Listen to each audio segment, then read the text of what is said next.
Check me out now. Return of the smooth operator. Shotty on repeat. I say sleep later. This another favor. Consider me your neighbor. Lost a lot of fam in pursuit of the paper. She gon' catch the vapors when we slide by. The way I speak my mind, it's like I peak my prime, but I ain't close. I cruise through the night air. Fantasy a dream. Real world is a nightmare. Like Claire battling the brainless. Learn to live shameless. Talk about me alive, but claim that I'm nameless. You aimless. So I'ma style on them. They washed up. It's a rap. Throw the towel on them. Gaining miles on them. Otakus for the win. Tacos, it depend on the mood that I'm in. Like Finn when it's time for adventure. This some new blue. Get ready to enter my mind for a few. Come and take a ride with the crew. I'ma show you how to recoup days lost when you vibe with the blue. Come vibe with the blue. Yeah. About time to regroup. Fly, got my eyes on the view. Never hear lies, only truth. Realize why they vibe with the blue. Vibe with the blue. Vibe with the blue. Vibe with the blue. Vibe with the blue. Vibe with the blue. Vibe with the blue. Vibe with the blue. Vibe with the blue. Vibe with the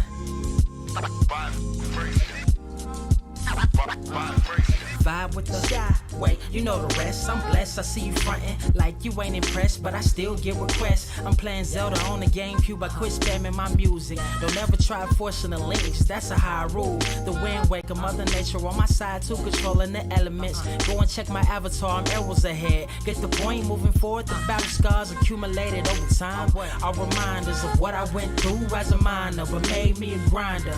The trees broke down for this loose leaf. If life's a game of death, I'm Bruce Lee. Ooh wee. Lose sleep on the regular, trying to get this word out. Then I crash nebula. Wish I had a very odd parent, maybe two, but it's cool. Everybody pays dues. Now it's time to make moves. Granny didn't raise me to lose. Think I'm in the mood for a cruise. Wonder why? Come and vibe with the blue. Come vibe with the blue. Come vibe with the blue. Come vibe with the blue. Come vibe with the. Check this out, y'all. I'm back spazzing like the elderly worth of my cousin Beverly. Never swear away from the truth. Just ask Heather, be weather, be tripping, starting to control like our destiny. Always give you the best of me until the death of me. My weaponry is a paintbrush. Hush, don't tell my secret. They get a hold of it. If you leak it, get it. As usual, it's cool. Got you covered though, look. But let me get back to that cool-ish, loose-ish. Why they still lying? They don't do this. Bad at board games, whole world clueless. Selling they soul for Roof Chris. Who's this honored fella? Need a sliced extra mozzarella. Crew fly, leg guy propellers. Humanity born like they don't trust fun. Why you dodge to tell her? You don't know, but my odds are better. Life's a gamble, depending on who holding the cards. You can start living at large or it's bon voyage. Charge it to the game. Me and you ain't the same. I'm thinking bigger pictures. Why you still shrinking the frame? Ever blink in the rain? It helps when your eyes dry. Mob with the bright minds. Think you funny, wise guy? Midnight Marauder with a new tribe. Tired of the fake. Come and vibe with the blue sky. Come vibe with the blue sky. Why do you try? We get them high. Take them high.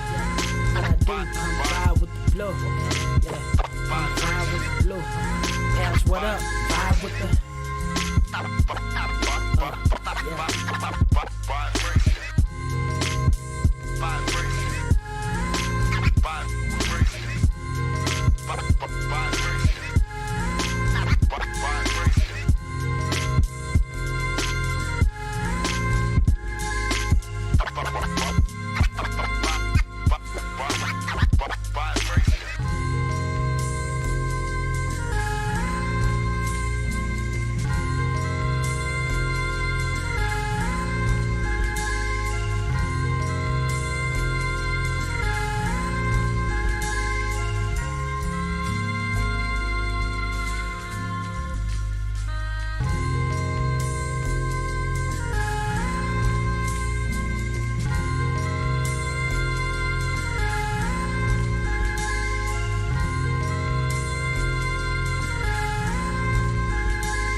Wise grass only greener when it's fertilized. Gave them truth in these songs, they prefer to lies. Destiny beautiful, adrift in her purple eyes. You can't see me, you Stevie. Wondering how I reach more evolutions than Evie and make it look easy.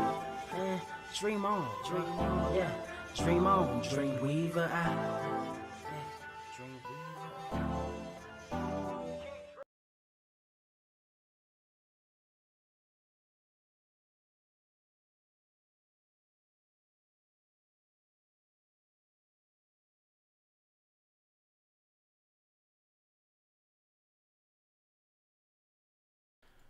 What is up, Earth's mightiest subscribers? It's your boy Ernie, Blerd Without Fear, got the homie Carter Presents in the building. Welcome to the 182nd episode of the Blerd Cave, number one comic book news stream in this or any other Earth on the multiverse that you can find everywhere, not just here on YouTube. You can also find it on Google, Apple, Spotify, anywhere else good content can be found. Also, don't forget, if you do listen to us on Google, the Spotify, the Apple, or anywhere else that good content can be found, don't forget to leave us a rating, because those ratings actually help boost the show up and get us out here. Also, while you're here, don't forget to like, and if you haven't already done so, consider subscribing. That said, Carter. What'd I do, man? Well, before we get into our stuff, there's a couple of things I actually want to address. For first and foremost, happy Thanksgiving, everyone. Happy holidays as well, everyone. Hope you all had a happy, safe Thanksgiving, holiday, colonizer day, whatever you want to call it. The Mariah Carey massacre is now upon us. Oh yeah. Oh no, that shit starts at midnight Halloween. Mariah Carey was already bashing pumpkins like the second the clock struck midnight. Halloween night, she was like, "It's got to go. It's my time." Like I was already hearing Mariah Carey music, like "All I Want for Christmas." I was like, "God damn, dude, she is." You know what's terrifying about that? That woman went from one of the biggest pop stars in the world to getting the holidays by herself. She went from being a pop star to getting a whole holiday month in her grip. This is a woman that did a song with Gucci Mane. Oh, yeah. Oh, no. Now, here's the thing. You left out a step. She went from being a whole pop symbol to being a whole-ass sex symbol to being the Christmas woman. I don't think she was a sex symbol up until Nick Cannon, because when Nick Cannon hit, they gave every regular man hope. Well, no. Here, I'm going to tell you what happened. You remember? Looking ass, come on, if a motherfucker from all that could break her off, there is hope for me in this world. And then Keith Lee made it even better, because if Keith Lee could pull me a yim, nigga, there's hope for everybody. Well, you know, he big. But no, but no, the thing is, when she got divorced, was it Tommy Atola? The guy who was like her manager for the longest time. Okay. That was when she started like making music that was more provocative. Like it kind of slowly started, and then it kind of eased on to where she was just like, yeah, I'm leaning into this. Because I think what was it? She was doing songs with ODB, and did she do something with Did she do something with both? Don't let me find out Mariah Carey really got a song out here with ODB. You lying. You lying. You know about fantasy, right? I see. Now I gotta look shit up. I bet. You know ODB is on that song, right? Me and Mariah go back like babies and pacifiers. Okay. We can stop it now. I cannot believe this. Oh, that's what it was. That's what LJ Brown. He said. Yeah, he ran Sony. That's what it was. But when they split, yeah. Okay, Herbert Scott, he confirmed it. Breakdown. Yes. There you go. See, there you go. But I remember, that's what I remember, because like when that was the beginning of the rise. The rise. Okay, so here you go, Irv Sweet. I didn't forget. I didn't know it existed, because anytime Mariah Carey would come on the radio. Oh, they never played that version. I was gonna say, anytime Mariah Carey came on the radio, I changed the station. Oh, well, that's true too. I don't want to hear all dirt. See, there you go. Yeah. Oh, yeah. See, dramas with that's the line, because that's what I remember. Whenever they played the video on BET, they always played the one with ODB in it, because that was when he was like, "Oh baby, I like it raw." Mariah Carey and ODB lived on the same block. That is wild. Well, that's the thing though. So Mariah Carey had that whole good girl, like good girl next door image, and really that was just an act. Because she started being herself. Image to white America, but behind closed doors, she was getting black. Is that what it sounded like? Yeah. Well, I mean, you gotta remember though. Like Whitney Houston had the same thing. Whitney Houston was like America's sweetheart. Like everybody loved Whitney. She was a crossover artist. But the thing is, when like she started acting out and like all the stuff with drugs and stuff was happening, that's when like white America was like, oh, she black. Like, people forget that, like, these folks are from the streets.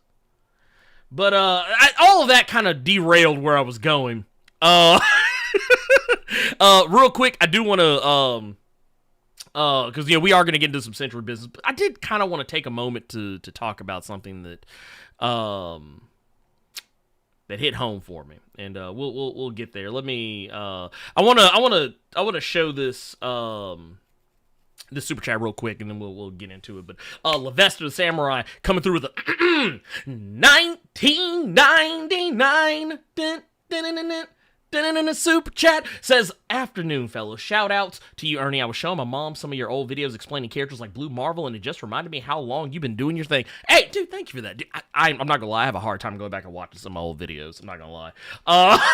Some of them I'm like, maybe I will go back and redo that. And Steve, you're smarter than I am, because when I was at that point and I was looking at old like Twitch streams or old YouTube videos and I was cringing like you cringing, I didn't think maybe I could just redo that. I just deleted the motherfucker. This man said, no, send it to the Shadow Realm. That's send why it to the my Shadow YouTube Realm. channel is so bare. There have been so many videos y'all ain't seen and ain't never gonna see because they gone. That man said, they're in the abyss.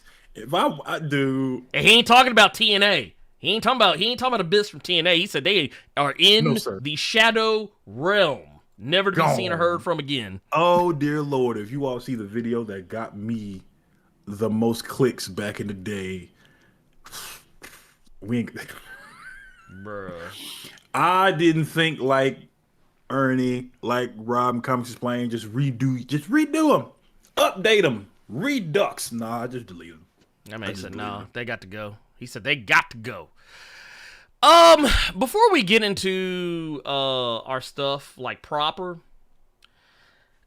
real quick, I do kind of want to say a little something, because this is, oh man, let's just rip the Band-Aid off this shit. Carter, as you know, we lost Jason David Frank. Which, by the way, man, I didn't realize that man was 49 years old, but I guess I should have known, I never thought about it because, I'm about to be 40, and I never just put it together that, like, he wasn't that much older than I am. It's because him and Batista and Chuck Norris, they still keep themselves together. It's wild, man. Well, it's not even just that, but like so the death of Jason David Frank kind of put things in perspective, as many celebrity deaths usually do sometimes, especially when they're unexpected. But it hit kind of different because I remember when it happened, everybody, like, I just woke up to that shit. I literally just woke up to it, and I remember, I think it was his trainer. And I don't know if this has actually been 100% confirmed, so, I mean, don't quote me on this, but I remember people, saying, oh, yeah, his trainer confirmed it was a suicide. And, I don't think we've really heard much about it since. But for those that don't, I gotta put some respect. It's one of those things, I always kind of jokingly, fuck with the character of Tommy.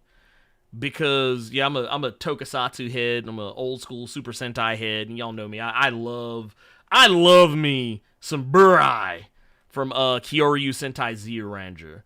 and which is Burr-Eye was a character Tommy was adapting or was meant to adapt from the original series. But I mean, I gotta put some respect on him because I mean, this guy literally. Carter, did you know? Did you know we almost didn't get Tommy for as long as we got him? No, I didn't. So okay, for those who don't know, he was only supposed to be on the first 14. He was only supposed to be on the show for 14 episodes. That was it. Once the Green Ranger stuff had run its course, and the candle took his which by the way, in the original show, the candle killed him. It wasn't a take a powers thing away like in the. A lot of folks don't know this. The original Kyoryu Sentai Zero Ranger, Rita Repulsa was a whole Satanist. She was murdering children. That's why I always tell people, if you ever go, and this is a free app. I actually encourage people to do this. If you go look up Tubi TV, TUBI.TV, you can find the original Kyoryu Sentai Zero Ranger series in its entirety on that stream. Actually, you can find a whole bunch of the other Super Sentai stuff, but if you go back and watch it, you'll get a whole new perspective on what that show was representing, because I think there was an episode where she literally bodied like 8 or 9 children to summon Satan. Remember that big blue ass head that was always floating in the sky? Not Zordon, but like when they would summon Lokar, the big blue head that would be hovering over Angel Grove. Mm-hmm. That was supposed to be Satan. That was Satan in the original show. But anyway, neither here nor there. Point of the matter is that Tommy, all the footage that they were going to use for Tommy to showcase the fight scenes, they ran out of that shit. That's why they had to write him off the show. But when they wrote him off the show, you know where he was supposed to go, Carter? VR Troopers. They originally wanted him to be the main. Yeah, they originally wanted him to be the main character on. Bro, I forgot about VR. Yeah, so what you would have seen, Carter. I don't know if you would have. You ready for this, Carter? I don't know if you're ready for this. I don't know if you want this in your life, Carter. But this is who he was supposed to be. He was supposed to be this dude. He was supposed to be the main character on VR Troopers. There was a reason Fox only showed VR Troopers at 6 a.m. when kids was walking out the house to go to school. We are VR. But no, I gotta. But getting off of that, gotta put respect on Tommy, because for those who don't know, did you realize how long he had been on Power Rangers? Like that, and that's why he never did it, because he was so popular. Almost that's what was gonna make me start watching it again when I saw this shot right here. Because I'm like, bruh, in the OG green, not the white, not the dude. I watched the OG Power Ranger for everybody, but then Tommy was cold. When the White Ranger got unmasked, I damn near passed out like Kimberly did. When they did Zeo and Jason went and got the fuck on, I was real cool with it. They did Turbo. I watched Turbo in theaters. Didn't really care about Jason getting snatched, but I wanted Kimberly rescued because I hated Kat. And then she's such a nice woman, though. Fuck out of here. Then did you know her and the woman who played oh god was it? I think her name was Kendra on the show. She was the Yellow Ranger who took over after Aisha. The sister? Okay. Yeah. The two of them have a YouTube channel together where they interview Power Rangers people who've like been on the show, and they go back and rewatch episodes that they were in and explain what was going on like behind the scenes. It's really cool. Okay. But yeah, dude, like I'll never forget this. It was one day, no cable in the house. It was just me and my grandmother and my little sister at the time. We're just flicking channels, and we go to ABC because I think we were watching like, it's gonna show my age. I think we were watching like Pepper Ann or some shit like that. And then it goes to Power Ranger, and I'm just like, okay, this is the last show of ABC in the morning, Saturday morning cartoons. Fuck it, I'll watch it. And you see this random Tanya, dude. thank you. Yeah. I don't know why I said Kendra. I'm thinking about Buffy. In so many different other shows. Yeah. I never remember her from Power Rangers. I knew she was in Power Rangers, but I've seen her on so much hood shit. It cracks me up every time. Mm. But yeah, dude, what was that? I remember seeing this white man running through the jungle, and then he turned toward the camera, and it was Tommy, and I didn't give a fuck what I was watching. I was gonna watch all this. Like, bro. Dude, How long has he been in that shit? So, okay, off and on, 30 years. Off and on. He started, obviously Tommy as the Green Ranger, came back as the White Ranger during the Mighty Morphin Power Rangers run. He was around for Zeo because he was the Red Ranger during Zeo, and of course, he was around for Turbo. Came back for Wild Force and Dino Thunder. He was also a part of Hyperforce, which was like the web. I think it was like a web series, but it was also an RPG that they did that he also participated in. He was on this shot right here. Wait. Is that the D&D, like the stuff you do? The D&D stuff? Mm-hmm. Yeah. I didn't know he was a part of that. Okay. Mm-hmm. Yeah. Mm-hmm. Okay, I know what you're talking about now. And so also, which is also funny, this was where he showed up here was it was an adaptation of an episode of Kaizoku Sentai Gokaiger, which was where they had all the Rangers like ever in history in one episode. Which was just insane, which I highly recommend if you've never seen. Okay, Super Mega Force, absolute trash. The episode they adapted with Tommy on it was the one good episode they had. But if you ever want to see the real, actual good version of this, watch, if you can find it somewhere, some way, watch Kaizoku Sentai Gokaiger. It is an infinitely better show, and yeah, that's all I'll say about that. But point of the matter is, what was the one?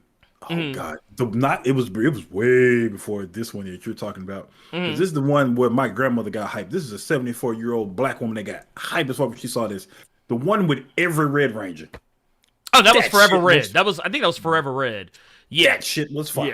Yeah. No, that was actually probably one of my personal. That was one of my personal favorites. But yeah, like it. And it doesn't even end there because I also forgot. He also did Super Ninja Steel. He came back for that. The Ninja Steel was what they did. It was basically the series that came up after. Or no, technically, I think it might have been either before. I don't remember. It's not important. Point of the matter is, he also did both Mighty Morphin Power Ranger movies. You mentioned Turbo earlier. There was one before that. That was like back around 96, 97. And then he had a cameo in the 2018 Power Rangers movie. That clip reboot has so many views now. Motherfuckers are saying this was the best part of that Power Ranger movie. That's because it was. It's just Tommy and Kim just like, that's all they do. I'm still mad at that movie for having no budget, and they couldn't even show the Megazord actually coming together. The Megazord came together off camera. Yeah, you've never seen it? No. Okay, so here's the deal. Watch that movie. Dude, okay, so here's the thing. The movie's actually not terrible. It's just that it's not good either. It's like just you know what it is? The movie's just okay.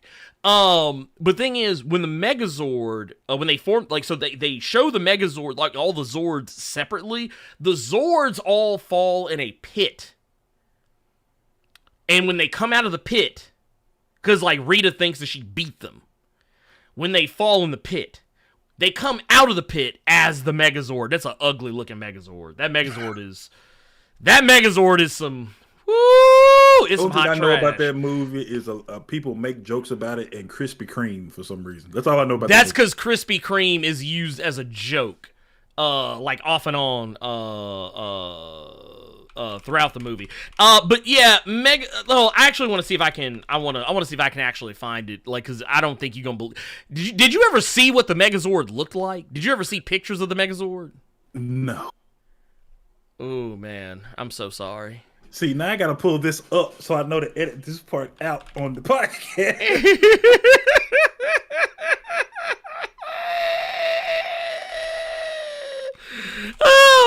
It was so fucking ugly. Okay, so here, I think I found a decent enough image of it where it. Oh, okay, man, you just doing the image. Okay. Yeah, no. I'm not playing. No, hell no. I ain't playing no goddamn clip of this shit. Dude, y'all look like I want to get demonetized for this? For this? Hell no. No, okay, so here it is. Here is an image that we can use. There. And I will pull it up now. That was what the Megazord looked like. What the fuck is that? Yeah, that shit was ugly as hell. It looked like it's trying to be like a cheap version of the Michael Bay Transformers. That's kind of what they went for. They tried to... What is the blue stuff? Is that Energon? What the fuck? Look, I ain't gonna lie. I thought the motherfucker had the Matrix of Leadership in his chest. Oh my god. Optimus. Look like a broke ass Optimus Prime. Anyway, let's go back to a real Ranger. But no, so for those who don't know, he also did the live action version of Lord Dracon. Lord Drac? Yes, sir. Mm-hmm. On the not just in the well, technically, because what they did was it was they did like a live action trailer. Yep. Is what it were. But it was actually pretty cool. I thought that was like really awesome. They did that. It was really because only thing that kind of made me mad. They got me too hyped for it. Because I thought it was going to be something like for real. I thought it was going to be like, oh shit, they making. I was like, dude, I was like, oh, this is about to be cold. Nah, that's not what they're doing. A Dollar Tree Ranger ripoff toy. Dude, I was like, bruh. But did you know that he was your boy? Did you know did you know he played your boy? Bloodshot. Yeah. Now that I do know because people were fucking pissed when they picked Vin Diesel instead of him. Yeah, people were fucking livid because he looked just like the Valiant book that was coming out at the time because I was reading it. He looked just like Bloodshot, dude. Like for those of the if you've never seen it, if you've never seen the it was called Ninjak versus the Valiant Universe. Yep. If you've never seen, this is what he looked like in that. He was cold. Like he was cold as hell.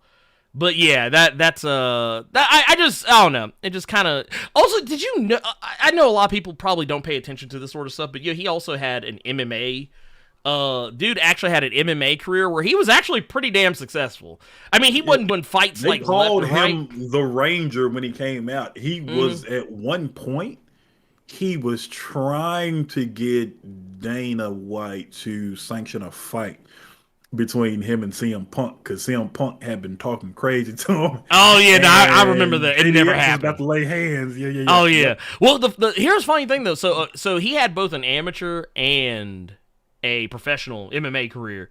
5 wins, 0 losses across both. So I think I've seen one of them, and I think he choked the dude out. I think I've only seen like maybe 1 or 2 of his fights. Yeah, he got one of them by submission. I think at least 1 or 2 of them by submission. But I mean, dude, he because a lot of times we see celebrities when they try and like cross over into a new new field.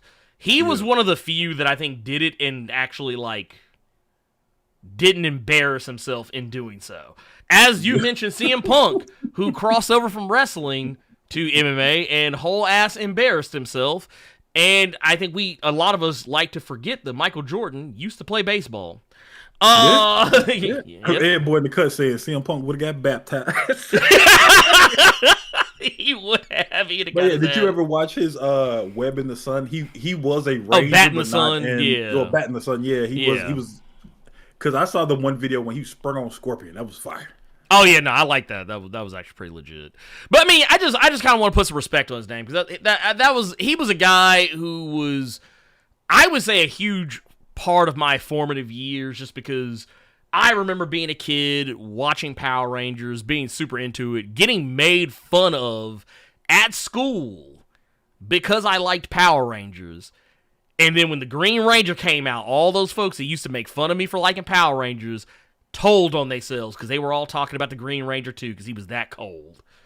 Like, I remember the Green Ranger was pretty much the litmus test for a generation when it came to, like, Power Rangers. Like, you knew who somebody was based on what they thought about Tommy rolling up in the Megazord and throwing every single person out of it. Look, matter of fact, even better, if you knew a motherfucker watch, you know the way I used to always see when folks would tell on themselves that they secretly watched Power Rangers when I was in school? Yeah. Well, you would catch two motherfuckers get into a fight at school, and one of them would go, "See ya!"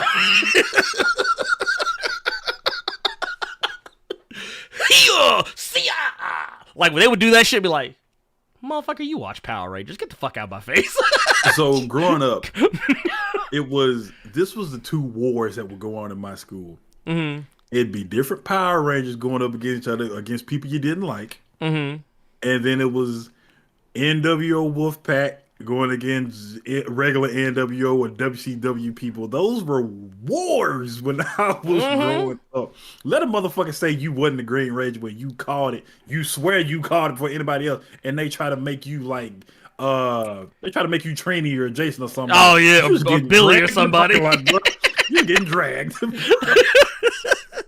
But no, I mean, but that was the thing though. Like I don't know. But listen, we spent a little more time actually playing them, but it was for the respect. That's my childhood, man. Ugh, my goodness. Let's see. That one stings a little bit. Oh yeah, no, that one hurt. That one hurt a lot. But yeah, I don't know. I just wanted to put some respect on his name. We got was LJ Brown with the 24 months. Said let's see here. Let's whoop. And where did it go? Here you go. Whoop. LJ Brown 24 months says clearly Carter was a finisher on his cat hate. I mean, I liked Cat. I mean, she was a bad guy at first, but I mean, she got better.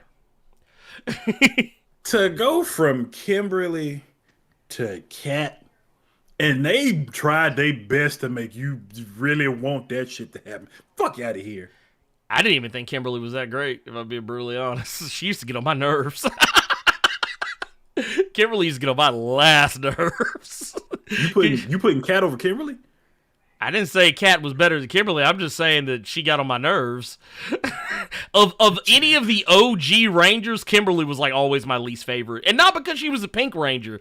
It was just like she literally, because all she ever did was talk about shopping. That's all she ever talked about. Like shopping and boys, that was it. She was a stereotype of a valley girl. If ever there was one, they tried to get rid of it over time, because I remember like that was how her and Aisha bonded was, oh, let's go shopping.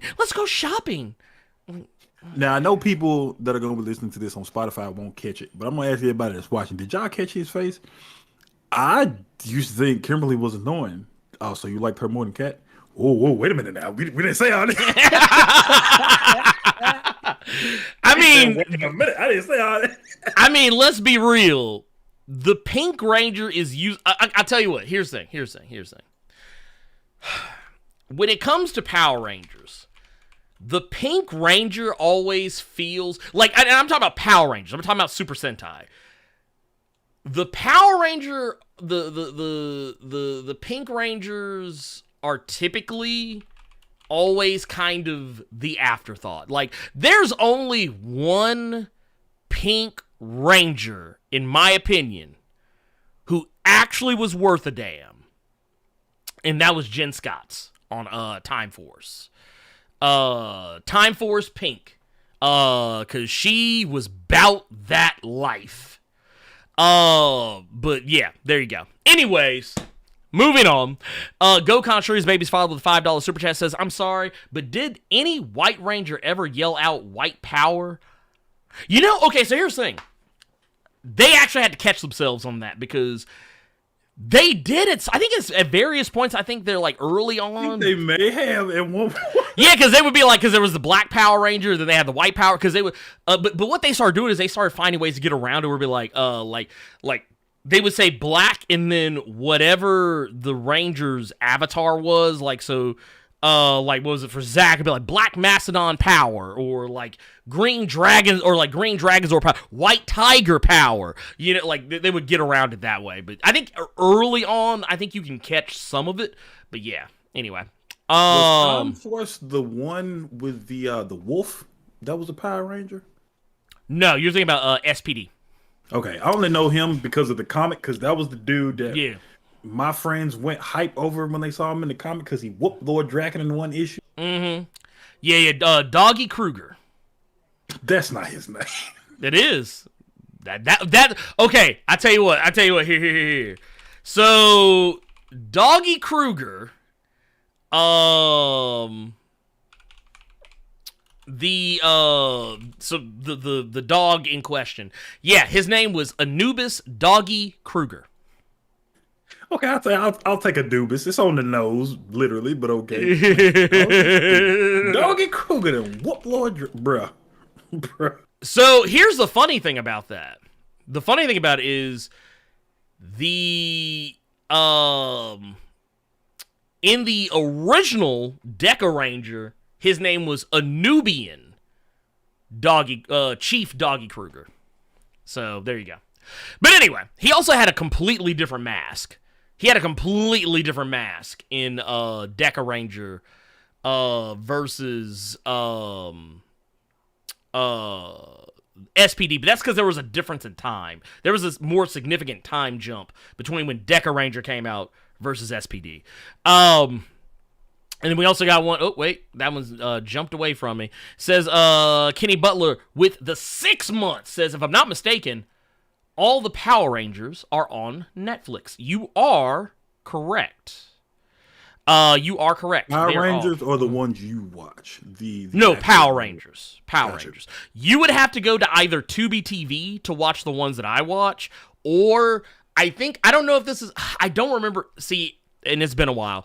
I don't know if the old websites I used to go to still even work.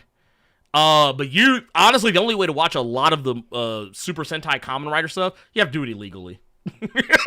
You have to do it illegally, and that's a sad thing to say. And an idiot ruined it for everybody by going to Toei and bragging about how a fan sub website had better subtitles for their shows than they did, and Toei, who had largely ignored the fact that their shit was being pirated on the internet and people in the US were watching it, they shut down the website that did it.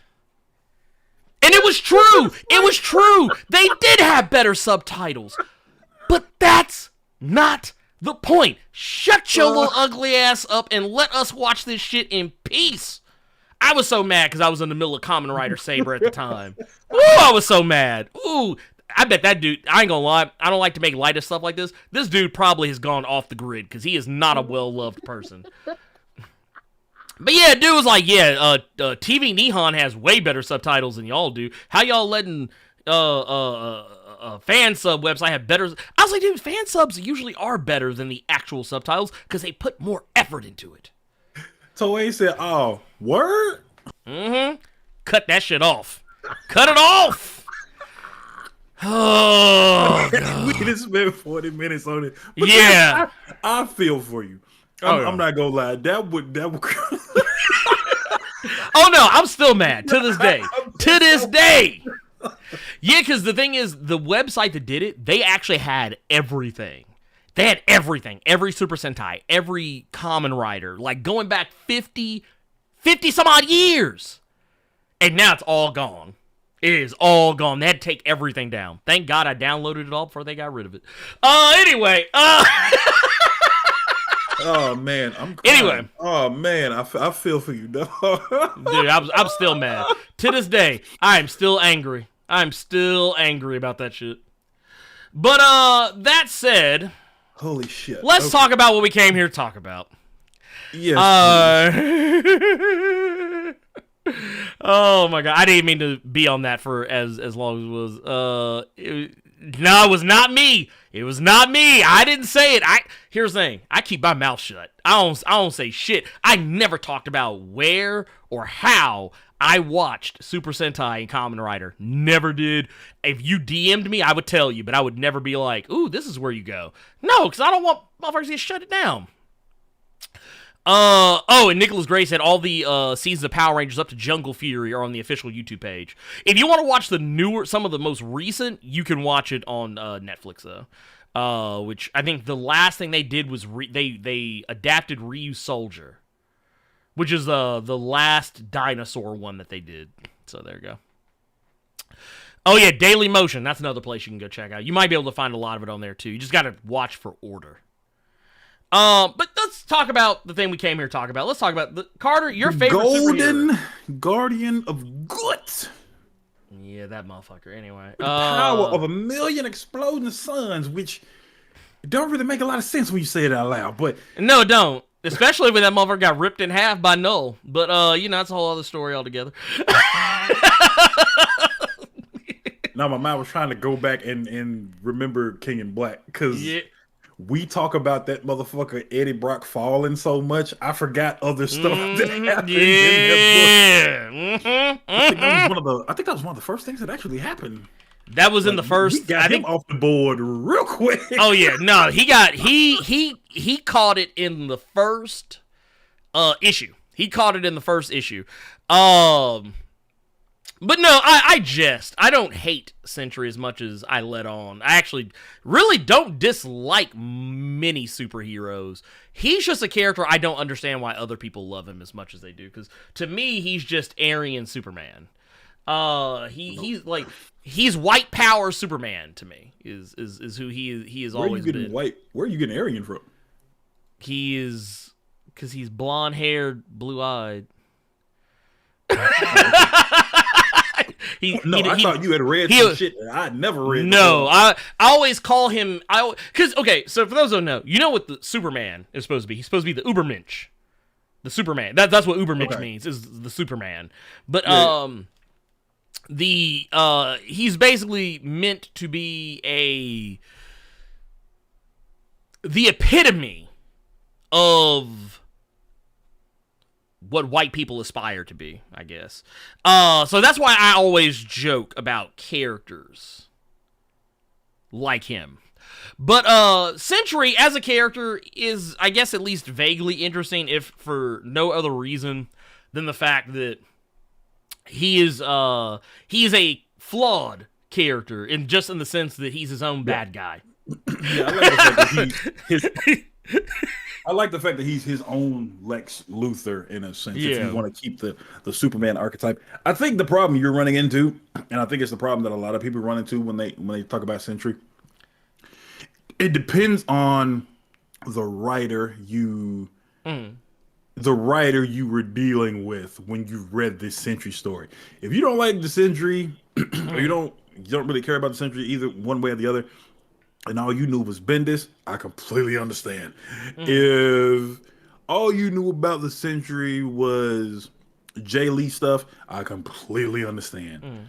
I like the Jeff Lemire. I don't know why I said Malier. Jeff Lemire. I liked his the little 5-issue deal. That was really, really good.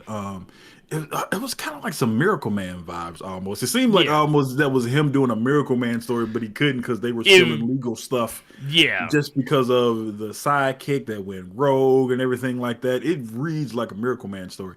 But yeah.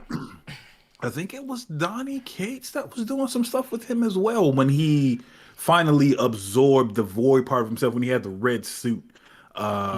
Because he was doing, that was they didn't another. That was, I thought that was the Jeff Lemire. I thought that was that not the. That was the end of that was okay. So that was the end of Jeff Lemire when he did that. Okay, got you. They came out with another Annihilation where he was trying to wipe out all of Marvel cosmic stuff. I remember Yeah. now. I remember now. I forgot about that. Okay. Well, the thing about Sentry, and yes, he does have some stuff going on, some mental health issues. Okay, so here's the thing. I always have issues with any character that Marvel tries to say has always been around, we just didn't know. And I will go ahead and make sure that I'm gonna keep that same energy. It's the one thing about Blue Marvel I don't like. That he's back retconned it. I mean, yeah, sure, that's kind of the only way you could do a character like that, but I feel like they did it smarter with Blue Marvel than they did it with Sentry, but maybe because they had 8 years to figure it out, because there is a huge gap between the time both characters first appear. But remember how they went on a whole campaign for Sentry? Like to the point where they even tried to say Stan Lee created the character, even though Stan Lee didn't create the character. Like, it wasn't real. I didn't find out about a lot. Okay, so where I came in with the Sentry was Siege. And I liked the design of him. I liked everything that was going on. It wasn't until I actually delved into the character and they were like, yeah, Stan Lee did it. Like, way back when, he just didn't really publish something like that. Nah, he's been there the entire, like, that kind of stuff I didn't read until later. So I get where you're going with it. I want to point out something. Geronimo Smith said something that just blew my mind. I didn't think about this till just now. Okay, so for those who don't know, the Sentry has a red costume now, right? He did. It was, or at least he did. He did up to that point. So, Geronimo Smith pointed out something that has just blown my mind. The colors for his costume are the same colors as Stormfront in the Boys comic. Okay. Like, I mean, yeah. Speak on it because I did not read a lot of the Boys. I couldn't. No, it's so what's the best way to put it? In the comic, for the Boys, the here, let me see if I can find a good image. Here's one. It's not exactly 1-to-1, but like it's kind of similar. So like if you go to here, let's oh wait, that is not the right shortcut. There you go. You go here. There's Stormfront from the comics. Not to be confused with the one from the show. And then you go here. It's not exactly, but it's like, huh. Now this doesn't help with my opinion of him being Aryan Superman. And no, I'm not saying Superman's a Nazi. He's the farthest thing from it. He was literally created by Jewish men. But yeah, just let's be clear on that. If anything, Superman is Jewish over being anything else. But yeah, I always thought that was interesting to me, is how that plays out. But that said, Isaiah Bradley, same. Though Isaiah Bradley also feel was done in a smarter fashion when you talk about back retconning something into existence. The reason I didn't like it with Sentry is because they even went as far as to try to convince people that Stan Lee had created the character when in fact he did not. Like, they were trying to be like, oh yeah, Stan Lee even created the character, but like just like everybody else, he forgot about him. Get the fuck out of here with that shit. What was the name of that book that used to come out with solicits? Oh, like talking about like the old Diamond stuff? No. Not Or Diamond. talking about like Marvel Preview? It was like a magazine. Oh, Wizard. Talking about Wizard? Yeah. Wizard. I feel like even they tried to do some kind of, now maybe it's just my memory. Yeah. But I feel like they tried to do some whole expose to show that Sentry had been a character the whole time. Yeah. I feel like that was something that may have happened way back when. Yeah, no, you're not wrong. Okay. I was like, look, man, you know what it reminded me of? It reminded me of the times where wrestling tries to convince me that it's real. Like, when they try to blur the lines by, like, adding reality to the storylines, it's like, I get it. I know wrestling is predetermined. You don't have to do this for me. It's like, I get it. I'm not that guy that's like, it's still real to me. I'm not that guy.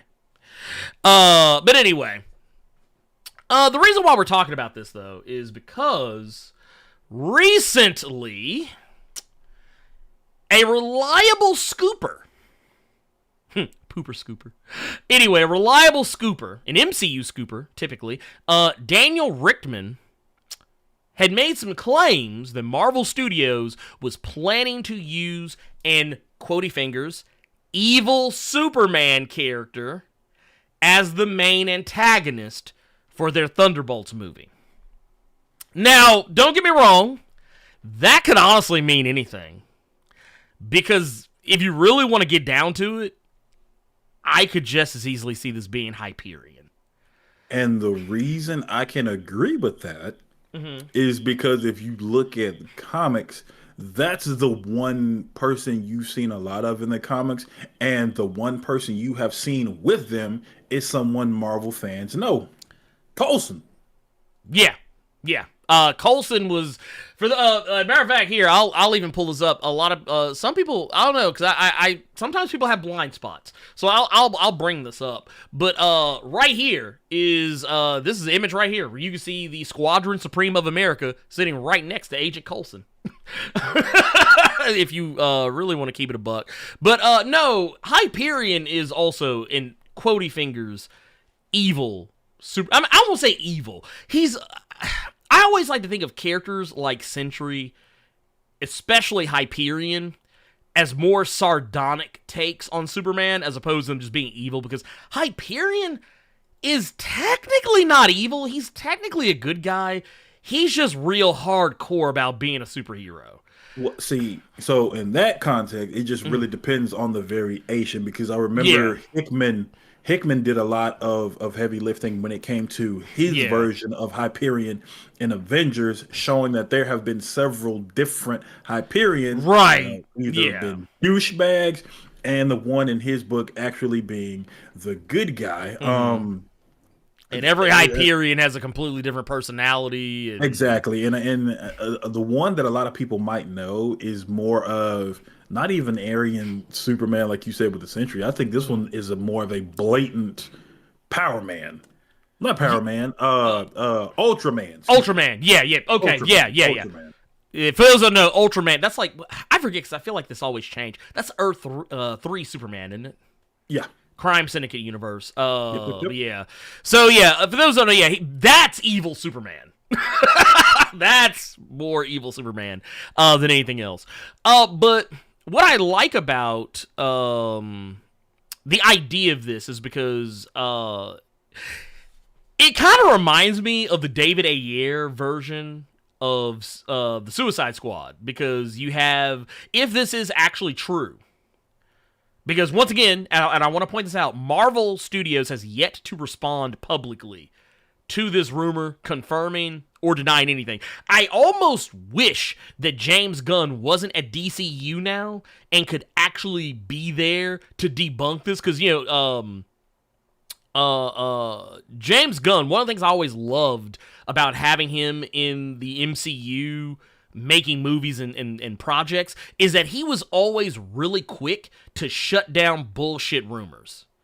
Like, you're talking about when he dunked on Grace Randolph. That's what you talking about. Well, no, not just him, or not just her. Well, I don't know why I said him. Anyway, but not just her, but I've seen him dunk on just random other people. Like when people tried to claim that Silver Surfer was in his Guardians of the Galaxy Volume 3, and he was like, no. Or when people kept trying to say that Galactus was in it, or that this character was playing this, or this actor was playing this character, or this was going on, and he's like, no. Because James Gunn is one of those guys, whereas Marvel as a whole, Kevin Feige likes to play things really close to the chest.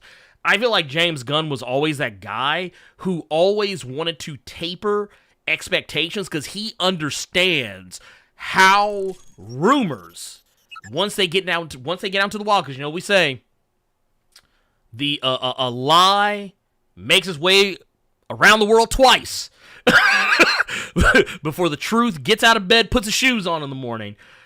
he understood that, and he knew, especially like, because me and you have talked about this, where people will talk about their, the MCU movies and how like, oh, well, this is bullshit because I thought so and so was going to be in this, or they heard a rumor. Remember how we used to always joke about Spider-Man: No Way Home, that movie would never live up to anybody's expectations because of all the rumors that were going around about, like to the point it was meme worthy, where like they had the No Way Home poster where like Godzilla and Vin Diesel and Indiana Jones and Optimus Prime and King Kong and Superman, all these characters that got shit to do with Marvel were in the movie poster because that's how much fans had built up in their head what the movie was going to be about. And I actually think it's a lot of the reason why Multiverse of Madness didn't resonate with a lot of people, because just like with No Way Home, they just assumed a lot of shit that was never confirmed. And when they didn't get what they heard about from We Got This Covered or Grace Randolph, folks got mad because they felt like they were lied to. Not by the people who told the lie, but by Marvel.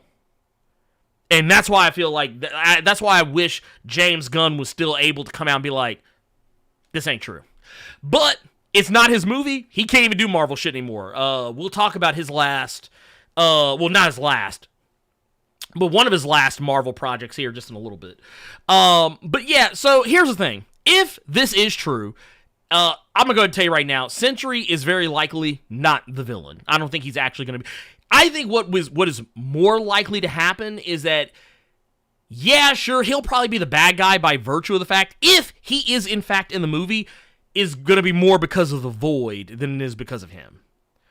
If they go that route. Another thing I want to say is, if this somehow turns out to be true, because I really feel like it would be more Hyperion with Sentry. But if they do put my boy Bob in this movie, I need people to understand that he is going to be neutered. And when I say neutered, I mean power-wise. Yes, they are not going to put the Sentry, the power of 1,000,000 exploding suns, in that movie, and you finna expect me to believe that Midsummer and Sheriff Hopper are gonna lay hands on him. No. Well, I think that's kind of, that's, okay, so I'm glad you said that, because I, personally, reason why I said I actually think this is, it gives me the David Ayer, Suicide Squad vibes, is because we have a squad which so far to this point, as has been confirmed, is largely going to be a bunch of regular men. This is the most regular men squad that I think we have ever seen in the history, like right here. And I'm going to call it from right to left. We got Taskmaster, whose power is copying other people's physical capabilities. We got U.S. Agent, who is, for all intents and purposes, a super soldier. He's super soldier, but he ain't much better than a regular man. Coming from reading the newest issue of Daredevil, when Daredevil laid hands on him, he laid hands on him. Look. And then took his shield. He's like, it's my shield, punk. He deboed him. Daredevil deboed U.S. Agent, and I'm here for it. You got Bucky, who's also a super soldier, on par with Captain America. We've also got Yelena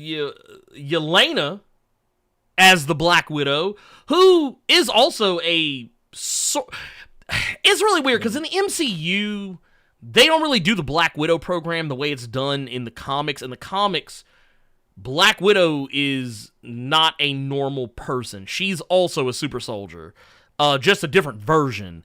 And in the MCU, they did away with that. And it's just that she's just a really skilled human. She doesn't have any superhuman capabilities. So that means she's regular woman in this. And then you've got another attempt at a super soldier in Red Guardian. So you got Hopper. Got Sheriff Hopper, a.k.a. Hellboy, a.k.a. Violent Knight. Yeah, Sandy Claus. I'm telling you, Ernie, That Santa Claus work motherfuckers out of that movie. Dog. That movie Wait. was worth watching. Let me ask you this though: who was the better Santa Claus, Bill Goldberg or Sheriff Hopper? Oh yeah, Sheriff Harper, without a doubt. Okay, Without a cool. doubt. Cool. That's all I need to hear. And then we got Ghost, the person who really is the only one on the squad who has actual superpowers beyond being, a super soldier. And then of course we got Val. Lane Bennis. Right? So the former Miss Ross. Spoilers for Wakanda Forever. But anyway, so the idea of these guys taking on this guy is incredible. See that squad and you cut to this picture of him. They finna get work. They gonna get their ass beat. They gonna get their ass beat. Now, here's the thing. I want to be clear when I say this. If this is true, Carter and I actually talked about this before, but I didn't tell him my picks. I'm going to go ahead and say right now, I'm fan casted. If we're going to actually do this, I know Ryan Gosling has been in talks with Marvel for a while. A lot of people think that he is going to be playing that character. It could be, could not be, but whatever. But I got a couple of guys in mind, Carter. Okay. One I know you won't like, and one I think you will. Now I didn't just pick these people based on their height, but also picked them based on acting capability. So I'm gonna get the one Carter doesn't like out of the way first, because he told me right before we started. And the guy I would want, Alexander Skarsgård, because the guy can act. First off, like we talked about earlier, Bob got problems. That's kind of one of my favorite parts about the Sentry. Like, the one thing about him, and this is actually from the Bendis era, is that he was a touched individual. He had a lot of shit going on. And when... I shouldn't laugh at you calling somebody touched. That's weird. He was! I'm sorry. I mean... No, you're right. It's just hearing somebody be referred to as touched and where my mind went. Just continue. Continue. But no, so my thing is, okay. So the reason why I said why he's my pick. Do you remember did you ever go back and read Dark Reign? I know you say you read Siege, but did you ever go back and read Dark Reign? You name it, I'll let you know. Like all of Dark Reign? No. Well, I mean, Dark Reign didn't really have like an actual comic. It was a line. Yeah, it was a line of comics. So yeah, like, did you ever read like Dark Avengers? Yes. Okay. So you remember what I'm talking about when like Norman would like manipulate, and he did this during Siege too. Remember how he used to manipulate Sentry? How he would like kind of be like, hey, I'm the only one who's got your back, man. And okay, yeah. I could see Alexander Skarsgård playing that side, like if you did it, like in because obviously you won't have Norman Osborn, but I could see Harrison Ford or pathetic, right, okay, so so we know Harrison Ford's gonna be playing Thunderbolt Ross. We know that's gonna be a thing. But I can see like a Thunderbolt Ross or a Val manipulating him, like kind of talking him up, and then eventually over time he just snaps, and that's how you get him as the quotey fingers bad guy of the movie or whatever. I could see that. And like I said, I know a lot of people, like, if you're only familiar with him from like stuff like True Blood, I would actually implore you, go watch The Northman. Watch The Northman. I would even dare say, even though I don't think it's like his and here for those I'm talking about, this is him in The Northman where he's like all Vikinged up. I would even dare say, like, it's not the greatest movie, and I'm not talking about The Northman. Northman's fantastic. But this other movie, it was his Tarzan. His turn as Tarzan, which I didn't think the movie was great. I completely forgot about this movie. Yeah, I didn't like him. I didn't like the movie per se, but I liked him as Tarzan, if that makes any sense. Yeah, like you can watch a movie that's like not particularly great, but it's kind of like, you know what? Best example, Masters of the Universe, the movie. Terrible movie, but Skeletor is fantastic in that movie. Frank Langella was acting his ass off.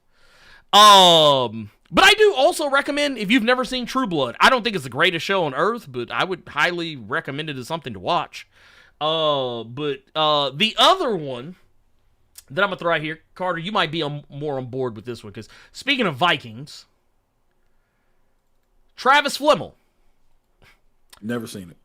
You've never seen Vikings? Mm-mm. I thought wait. Okay, never mind then. Anyway, Travis Flimmel, who many of you may know from the TV show Vikings, but also from the more recent Raised by Wolves sci-fi series that was on HBO Max. Okay. I know him. Okay. You know where I'm going now. I watched that. Okay. Now we're on the same page. And I say this because, well, for one, Travis Flimmel, he is also, like Alexander Skarsgård, he is also very tall. He's 6 foot. He's not as tall as Alexander Skarsgård's like 6'4". Travis Flimmel's like 6 foot. But I mean, I think they could both be imposing figures. But the thing about Travis Flimmel that I like is he's a good actor. He's a solid actor. Most people probably know him more from Vikings than anything else. That's what I know him from. I also know him from Raised by Wolves and the Warcraft movie that came out a ways back that no one ever talks about anymore. Yeah, I forgot that was the thing. You know the funny thing about that is I love that movie. Other people fucking hate it. I was gonna ask you that. Yeah, like it's I think it's a great movie. A lot of diehard like people like with Cheeto fingers who play WoW like too much, they hate that movie. I thought it was good. And the funny thing about it is, the more I've like met people who have watched it, it's mostly people who aren't like super married to Warcraft, like as a lore, that like it. Like it's always the people I meet that like are too into Warcraft that hate it. Like I think the only crime that movie commits is that it's too long. Like they should have the thing that happens at the end of the movie, they should have saved for another movie, which they didn't get, but still. Neither here nor there. Point of the matter is, I think Travis Flimmel would also make a good Sentry. If you have to put Sentry in the MCU, this is the guy I think you should get. Hands down. I would be happy with either, but I want to be clear on something here. It's not that I don't think that like someone like Ryan Gosling couldn't play the Sentry, because he's an actor. He can be whoever the hell he wants to be. I challenge anyone. Like I know some people hate Ryan Gosling for some reason. Like they saw him in something that they just didn't like, or they associate him with something they don't like. Here's the thing though, and that's kind of what I like about acting. You can be whoever you want. Like I mean, I'm not saying I'm not in the Scarlett Johansson sense of the words, where she thinks she could be Asian people. Carter looks confused. He doesn't remember Ghost in the Shell. It just came to me. Yeah, because when she caught flack for it, she was like, "Well, I feel as an actor I can play whoever I want." But no, people. Here's the thing. I always tell people, you want to test Ryan Gosling's gangster when it comes to his acting ability. Go watch something like Drive or Only God Forgives, or Wait. Don't go watch Only God Forgives. Watch Drive. I like Only God Forgives. It's a good movie. Really? I like it. I do. I like it. But that is neither here nor there. Point of the matter is, he's an actor. He can literally be whoever the hell he wants to be, within reason. And a good actor, regardless, like case in point, I'll throw this one at you, Carter. You remember box office masterpiece Street Fighter? So I mean this as a very serious question. Yes. Which Street Fighter? The good one or the bad one? I didn't know there was a good one. The good one was the first bad one with Raul Julia and Jean-Claude Van Damme. Oh, yeah, that was terrible. Second bad one. Are you talking about Legend of Chun-Li? Yeah, no, I'm good. No, not that one. I'm talking about the one with Raul Julia. Raul Julia is in no way, shape, form, or fashion M. Bison. He does not look like M. Bison. He doesn't strike the figure of M. Bison. But when you watch that movie, he will make you believe he's M. Bison. He will make you believe. Actually, I was watching it was like a What Culture video about the best parts of bad movies, and he was the number one. He was the number one for being M. Bison. Which, the thing is, dude was literally dealing with, I think he had stomach cancer that was literally killing him while he was making that movie. The fact that he made me forget he was Gomez says a lot about how good of an actor he was. Oh yeah, no, 100%. But yeah, no, right. Once again, but that's just going back to it. Once again, anybody can be anybody, just about. If they are given the proper direction and are allowed to do what they do best as an actor, I think it can all work out. So, but that said, yeah, does this mean this is true? Is it gonna happen? Probably not. I mean, here's the thing. When rumors like this come out, sometimes there is a little bit of truth to them. Like, case in point, I'd like to go back to the Harrison Ford rumors. The rumors that Harrison Ford was going to be playing Thaddeus Thunderbolt Ross in the Thunderbolts movie. And a lot of people wrote it off and said, no way. And then about a week later, it was confirmed. So, there you go. Let's see. I want to double back just a little bit because I want to make sure we're not losing anything here. Let's here. Let's go. Let's get this one real quick. We got a super chat here from BS Filter with $5. Let's see here. It says, I like the Sentry, but I must confess that when I saw Blue Marvel chin check him into space, I laughed until my side hurt. I mean, it was hilarious. It was a sucker punch, but it was hilarious. When did that happen? Was that Annihilation? That was, I think if I'm not mistaken, that was in The Legend of Blue Marvel. Adam, The Legend of Blue Marvel.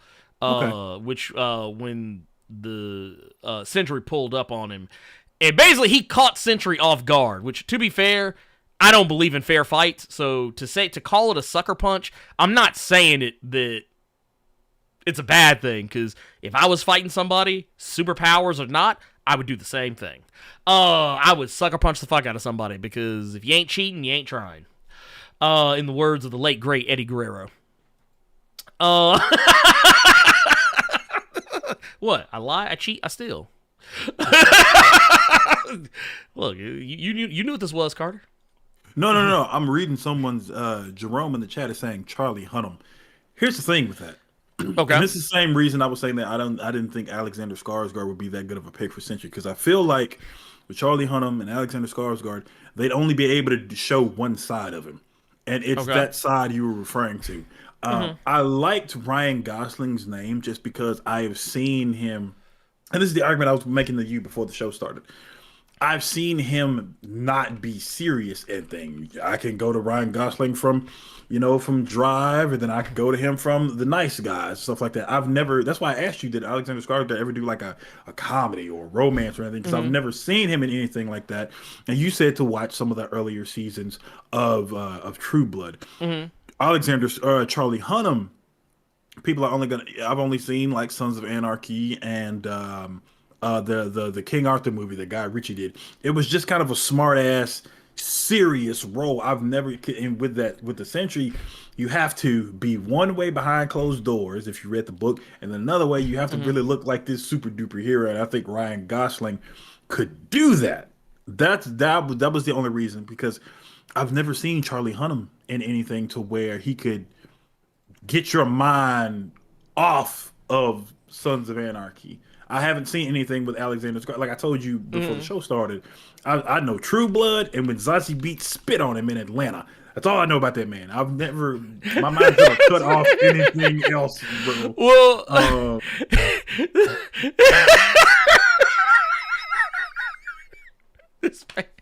that's all he got. That's all he got. I mean, I'll give you that. I do think Charlie Hunnam has the chops I think he could do it. I've seen him in other stuff. While this probably isn't the best example, because this movie, your mileage is going to vary. When Crimson Peak came out by Guillermo del Toro, which is, a lot of people try to frame Crimson Peak as a horror movie, it's not a horror movie. It's like a mystery movie. That's Tom Hiddleston, isn't it? Yes. That one? Yeah. It's a good movie. But do not go into that movie expecting to see a straight up, like, horror movie where folks are dying left and right. That's not what the movie is. It is more of a murder mystery that happens to have ghost in it. That's all it is. It's not a H.P. Lovecraft style anything. It's not a slasher or a gory horror movie fest. It's actually more of a drama than it is anything else. It's a good movie, but I remember when I went to go see it in theaters, I remember sitting there being incredibly confused because of how the movie was marketed. But once I got past that, I actually really enjoyed it. I didn't watch King Arthur, Legend of the Sword, so I can't vouch to that, and I haven't really seen too much else with him in it. I know Rebel Moon is his next thing, the one that's going to have... He's doing some Apple show right now. Shantaram. I believe it's called. But yeah, I like I said, I think he's a good actor. I think once again, I think the thing I think a lot of people probably why people also associate Sons of Anarchy with him is because he did the show for so long, he lost his accent. And that's something it actually took him a while to get it back. So yeah. But as for Ryan Gosling, I will say, I don't think Ryan Gosling's going to be the guy, and I'm going to tell you the reason why. The reason why is because he's more interested in playing another character. He recently expressed interest in Ghost Rider, Johnny Blaze, which Kevin Feige said, I mean, he said it very tongue-in-cheek, but he did say that, he's like, hey, he said Ryan wants to play him, and he just kind of let it hang. So Kevin Feige clearly is open to it. Okay, but, there's only been 2 Ghost Riders, sir. I cannot remember. Is it Gabriel? What's that? Gabriel Luna, who played Robbie Reyes, and then there's Nick Cage. Exactly. We got our Johnny Blaze. His name is Nicolas Cage, sir. Okay. Give Ryan Gosling Danny. I mean, if he played Danny Ketch, I'd be fine with that too. For no other reason than I want what happened after Ghost Rider from the Ghost Rider book. You want the Ed Brisson Danny Ketch is what you want. Yeah. You ain't gonna get that. You ain't gonna get that spirit. What was it called? The spirit of corruption. You ain't gonna get that. You ain't gonna get that. They ain't gonna do that. Look, they didn't let Ed Brisson do it. I don't know. Maybe they will. You never know. Let's move on to our next thing. Because that's really all I had to say about the Blade, Carter.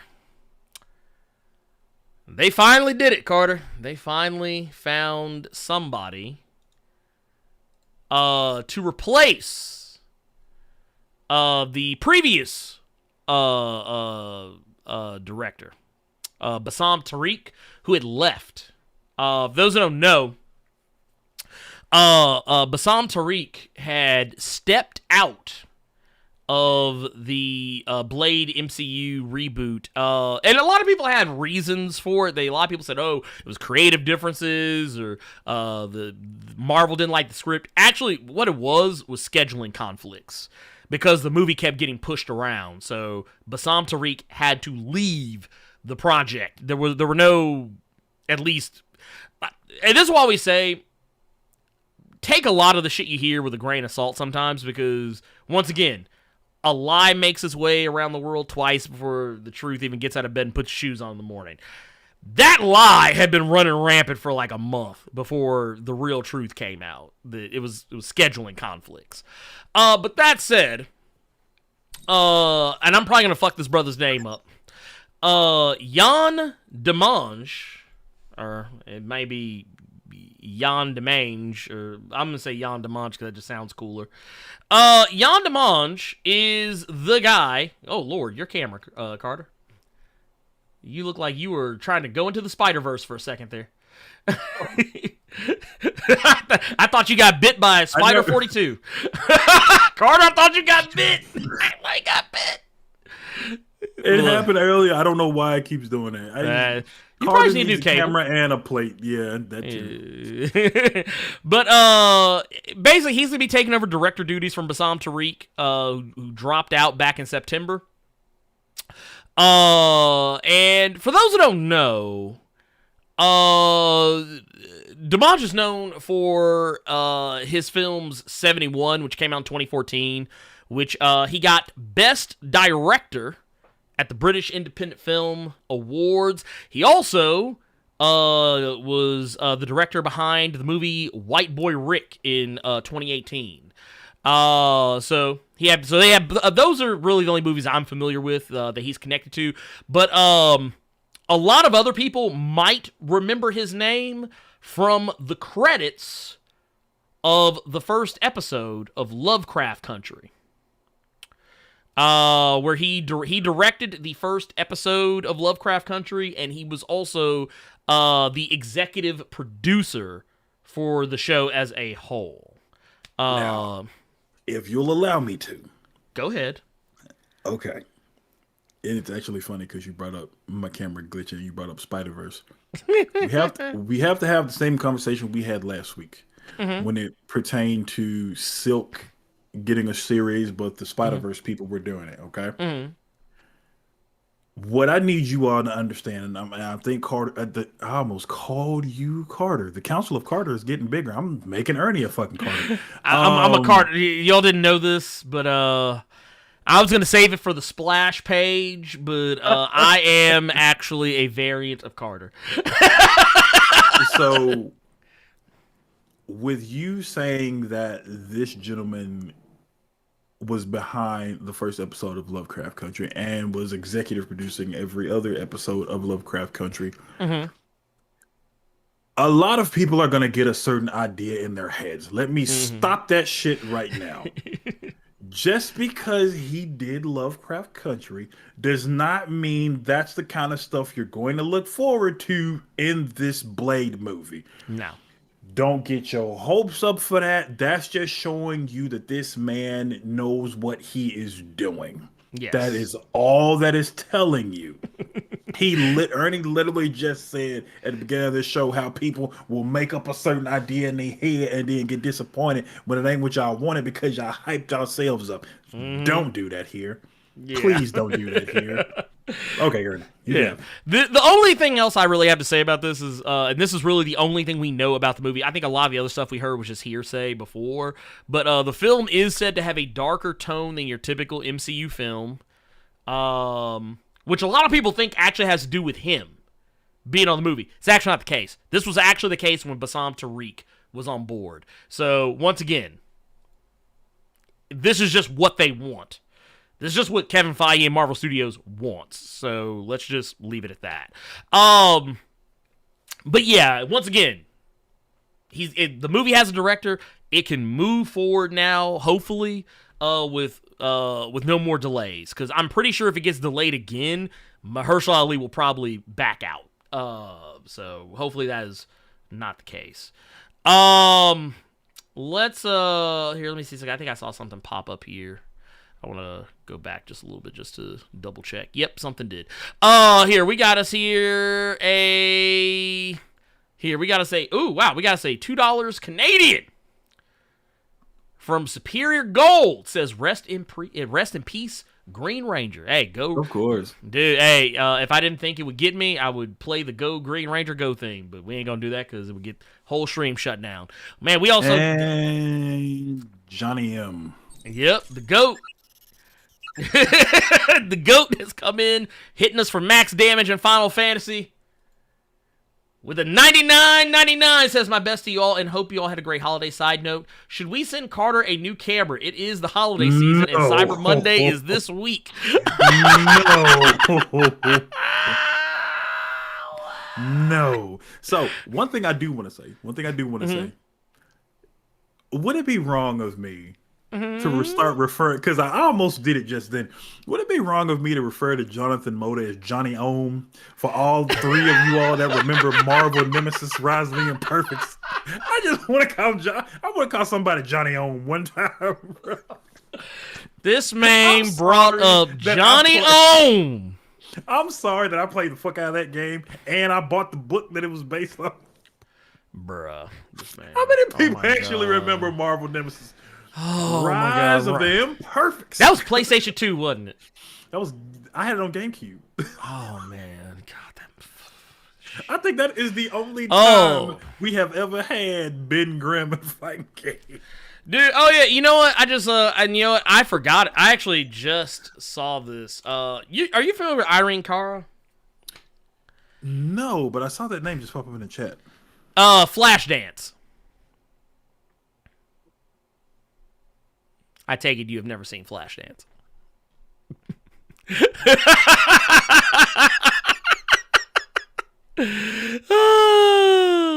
So, you ever hear the song "What a Feeling"?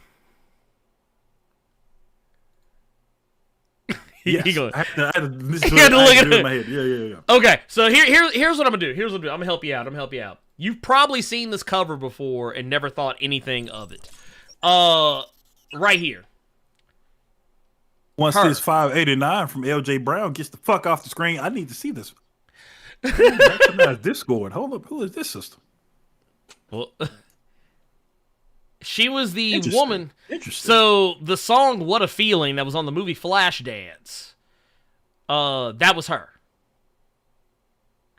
and she has recently passed away.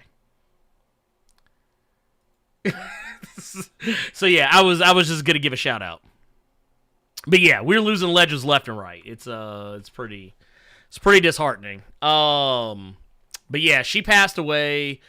And yeah, it's just crazy. Yeah, I don't know what the cause of death was. I did that part I did not see, but I'm actually looking it up now to see if anything has been said. But yeah, she was 63 years old. Oh wow. Yep, 63 years old. I'm pulling up the story now. It says,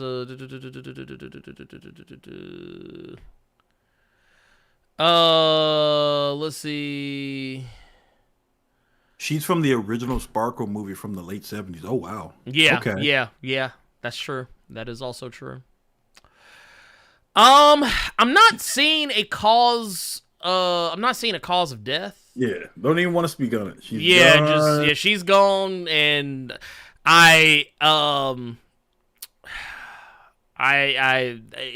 it's sad because her. For those who don't know, I'm a huge '80s guy. Movies, TV, music, all of it. And yeah, that was a song that was always in my rotation. But yeah. But yeah, that sucks. Man, you know what? I don't even you know what? I guess let's talk about something uplifting. Carter, did you watch the Guardians of the Galaxy holiday special? I did not, but it was not because I did not want to. I did not even realize it had come out until like an hour ago. Yeah, it came out Thursday night. Oh wow, so I'm super duper late. See, I don't have Disney Plus. I have mind your business, but it was on there, and I'm like, damn, I wouldn't mind seeing that because I enjoyed the trailer. I heard it was really good. It was. I will go say I want to taper some expectations though before I talk about this. And I can be quick about this. I don't think we're gonna spend a whole lot of time on this. I just want to talk about a handful of things, and we'll move on. Oh wow! Hold on, before we do that. Dude, I just want to say, dude, this is the I thought the YouTube chat was fucking up. I did too at like, first, and then I saw it pull. So I'm not gonna lie. I know this is the season's forgiving, but goddamn.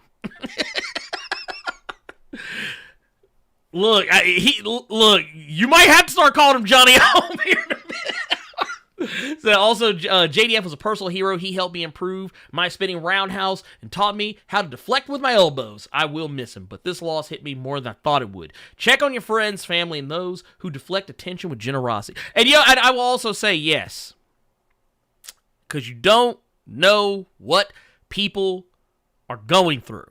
I'm happy you said that. I was actually going to just give you big ups for that because that was something that you said when we found out. One was you just never know. Yeah. You just never know. So yeah, and we've said this ad nauseum. Talk to your peoples, man. If you just got to call them, tell them that you got a bottle of E&J. I'm not gonna drink this, by the way. A white man bought it for me because I thought it was funny. But if you got shit something like 25. I don't know why every time you say something I about have looked at that bottle and sang that shit in my head and cracked up every time. Henny But like yes. $40. This shit like 25. But yeah, just talk to your people, man. Talk to your people. I had some friends call me yesterday, just said what was up, said if everything was good, and I did the same. So yeah, this is an even bigger, like, just talk to your people. Yes. Not, hey, how you doing? Just checking on your homie. No. Talk to your people. Talk to them. Ask them what's going on in their lives. I mean, okay, so I'll tell a personal story and then we'll move on. It's one of my more shameful moments in life. And it's something that's always kind of stuck with me, and I never realized it until just now. Bruh, oh my God, this guy. Jeez. Bruh.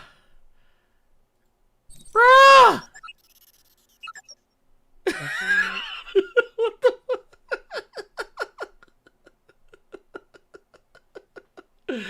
Bruh, oh. Jesus! God damn.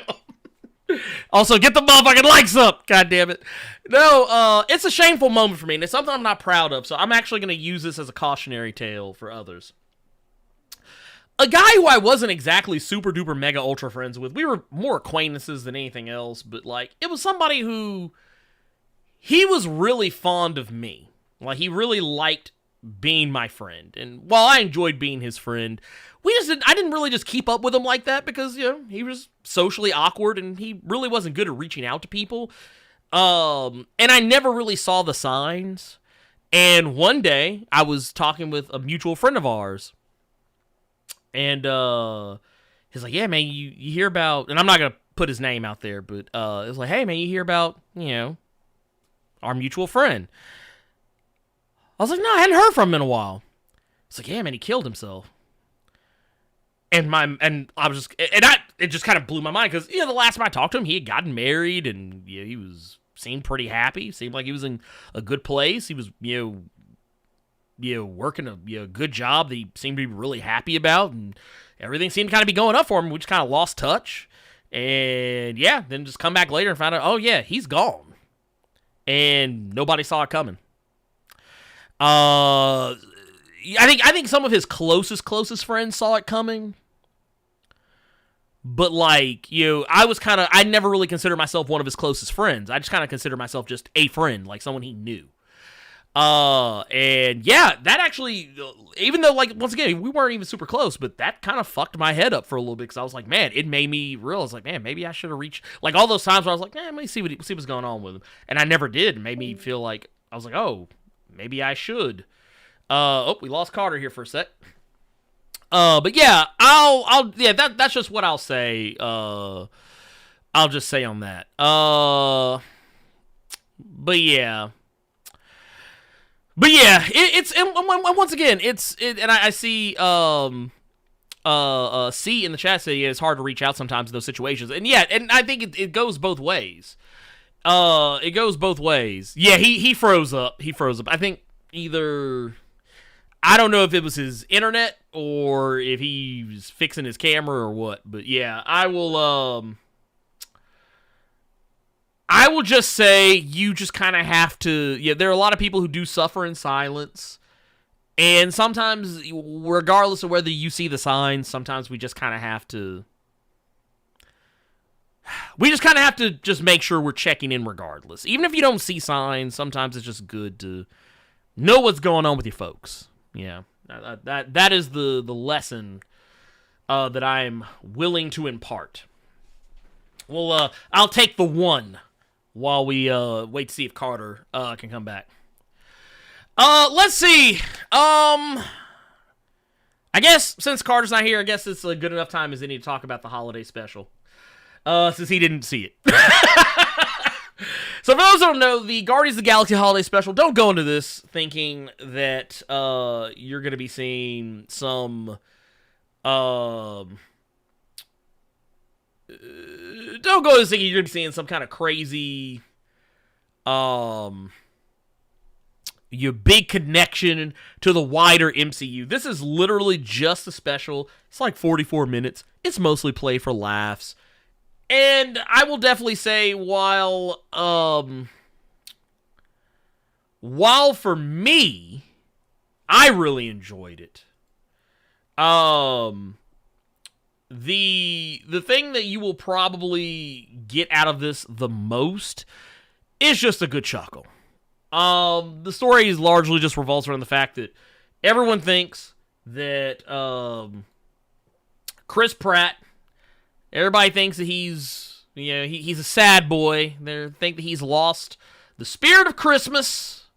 The spirit of Christmas is now gone from him. He doesn't have it anymore. It's left him. But to fix it, we've got your everyone's favorite comedy duo in the MCU. You've got Mantis and Drax trying to save Christmas for Star-Lord. And the only way they can save Christmas is by kidnapping Kevin Bacon.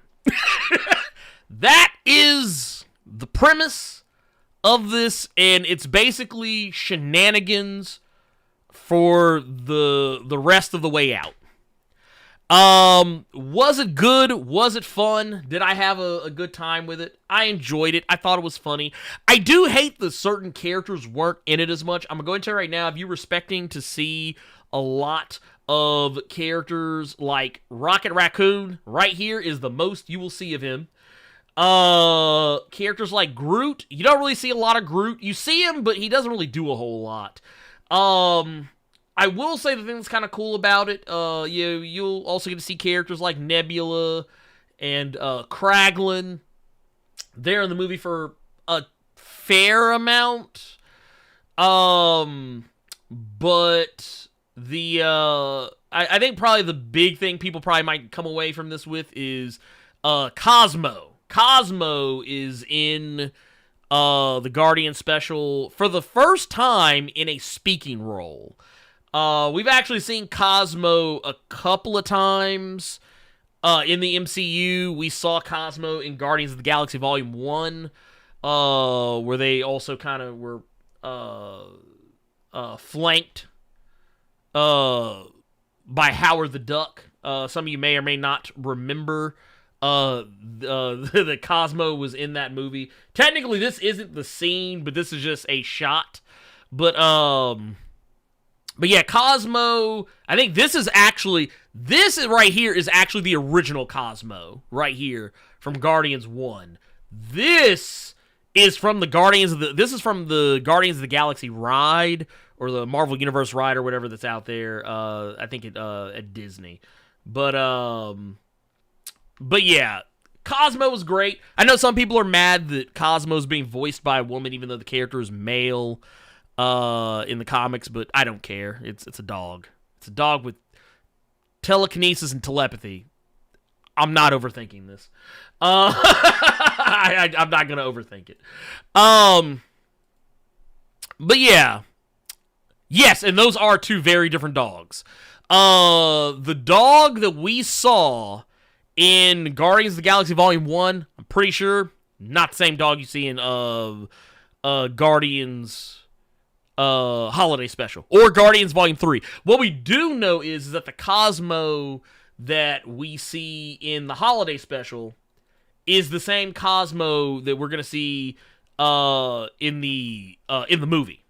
So, same Cosmo, and matter of fact, the actress, Maria Bakalova, sorry, I'm terrible with names. She is the one who voices her in the Holiday Special, as well as the movie. So there you go. There you have it. You learned something. Air Bud in space. You're not wrong. You're not wrong. I don't know if Cosmo's going to be souped up with their telepathic capabilities as they are in the comics, but I'm pretty sure it's safe. We know for a fact they are depicted using their telepathy because that's how they talk. They do use their telepathy in the holiday special to talk, so there's that. But yeah, it's fun. Kevin Bacon's great. Kevin Bacon is hilarious, honestly. In this, I think so at least. Here, I'm actually messaging. Ooh, excuse me. But I think that they did a good job. Once again, this is not setting up anything for the wider MCU. It's literally just a holiday special. Let's see. Yes, Russian accent is definitely there. It's not a stereotypical one though. She's not like talking like Boris and Natasha from Rocky and Bullwinkle. She's like, it's moose and squirrel. Like she's not talking like that. Like she's talking like a normal Russian person.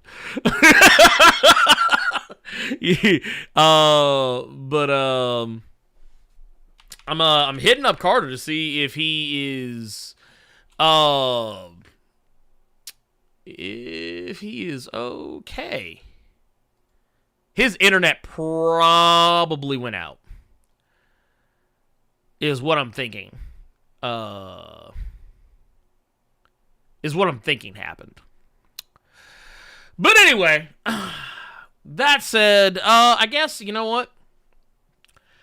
GoBots, though? Yeah, GoBots, yeah. Yeah. That was crazy. I didn't expect to see GoBots in the MCU. Says, let's see. Even with Mantis being Peter's sister. Well, I mean, that was also a deleted scene from Guardians Volume 2, so it's yeah. I'm perfectly fine with that. It didn't bother me. No, usually he does. Usually does. Actually, you know what? I sent him a message on Discord. That probably wasn't the smartest thing. I'm going to send him an actual text message and see if he responds to that. Because normally he would have been back by now. But,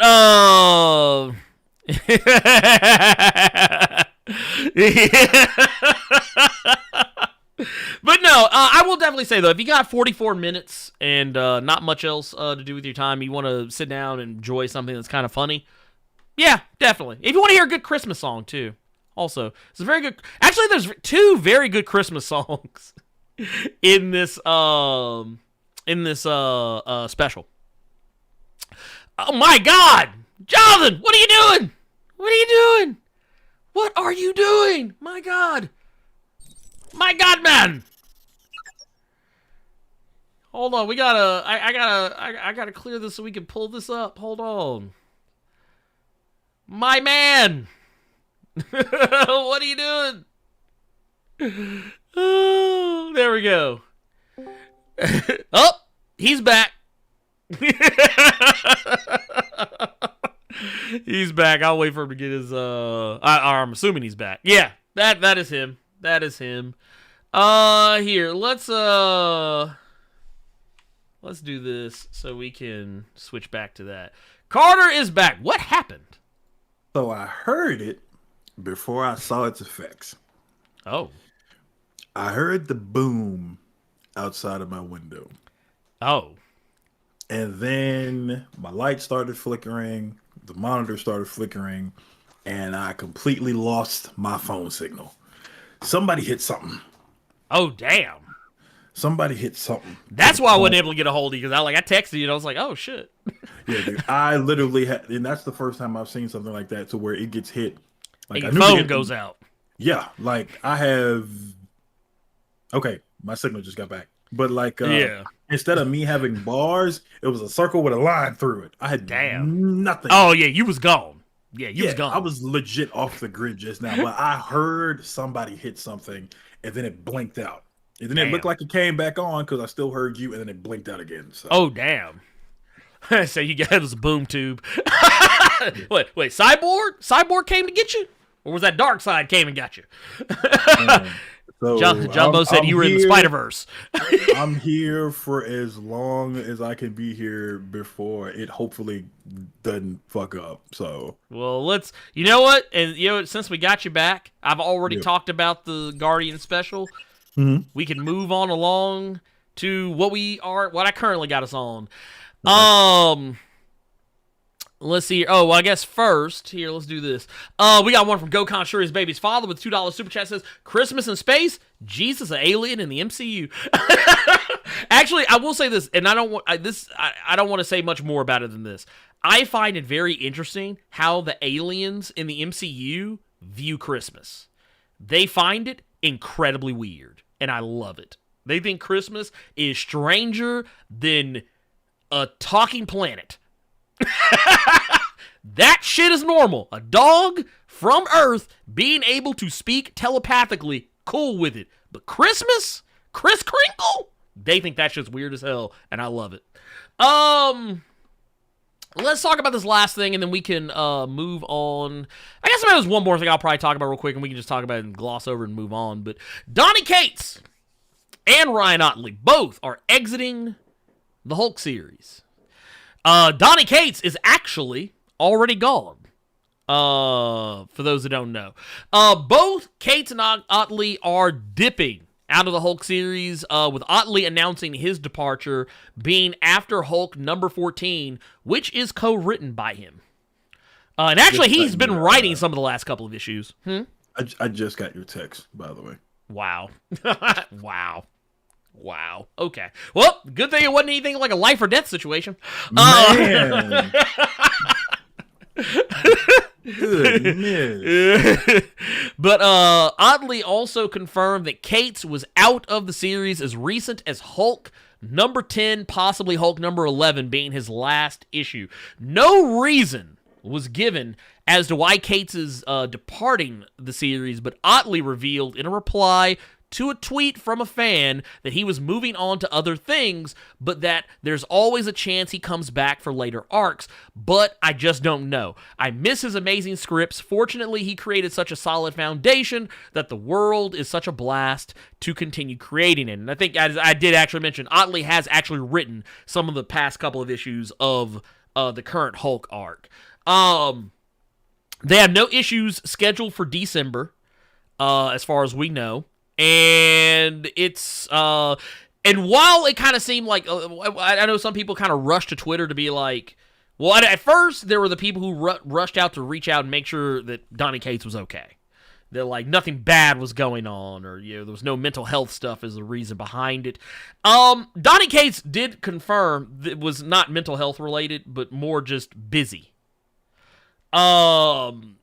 For those who don't know, and I think Carter and I might be more privy to this than some other people might be, but there's a little comic that he has out in the wilds called Vanish, which originally started off as a Substack series, but more closer to the time of the comic's release, became an Image Comics series, and is doing really well, and he will very likely wind up spending more time on this than he will be a lot of other things.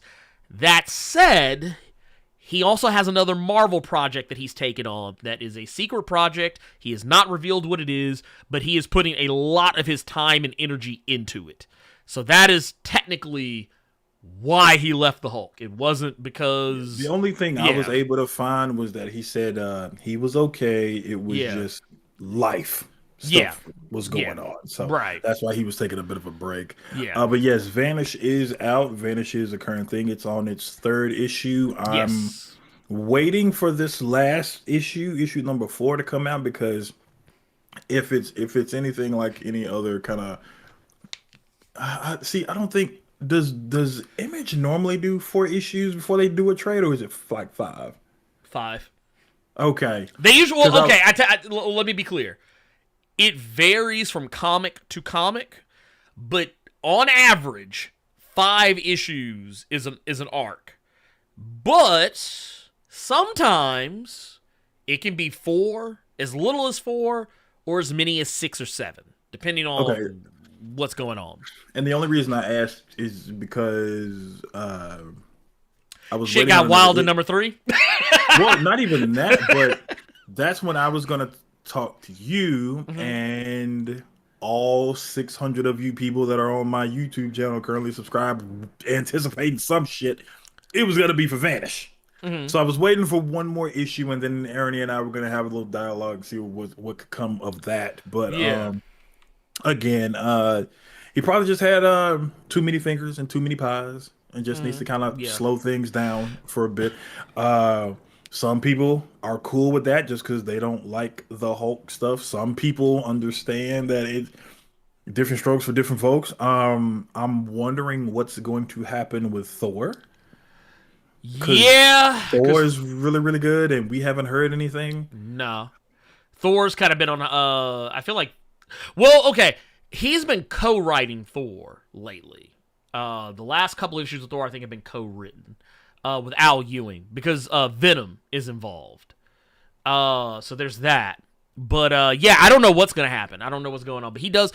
It's a combination of life stuff and him just being busy as fuck. Otley is another story. Otley, I think, is just moving on. Now, here's the thing. I want to put away some fears and things of that nature. Because this isn't uncommon. This happens a lot. Sometimes writers just say, you know what? I got to move on to something else, or I got other shit going on. It just is what it is. I like to always use one of my personal favorite comics of all time as an example. That being John Byrne's legendary run on the sensational She-Hulk, which a lot of people talk about, and a lot of people don't realize John Byrne didn't write all of it. There's a reason why, if you look up on Amazon, you look for John Byrne Sensational She-Hulk, you'll only find maybe 1 or 2 volumes, and it's not the entire run. And the reason why is because he didn't write the entire run. He stopped writing Sensational She-Hulk after the first 8 issues. And then he left the series, and other writers took over for him for the next, 22 issues. You had people ranging from Richard Starkings, Simon Furman, Dwight John Zimmerman, Louise Simonson, Gregory Wright, Steve Gerber, Buzz Dixon, Peter David, to Dale Keown. Tons of different people wrote that book between the time that he was writing it and then the time he ultimately came back, which I think was issue number 31, and then he stayed on until issue 50, and then he left the series again, and then Scott Benson, Michael Urey, Sholey Fish, and Lynn Kaminsky finished it out for him. And they even did a cameo of John Byrne in the finale issue of the series. Because John Byrne used to put himself in the story sometimes, and Shulky would stun on him and make fun of him. Because John Byrne was the type of guy who knows how to make fun of himself. But that said, am I concerned? No, not really. I'm probably one of the few people on this earth who openly admits to enjoying Donnie Cates' Hulk. Because I understood the assignment from the jump. I wasn't coming into it expecting it to be everything that Al Ewing had already done previously. I didn't want that either.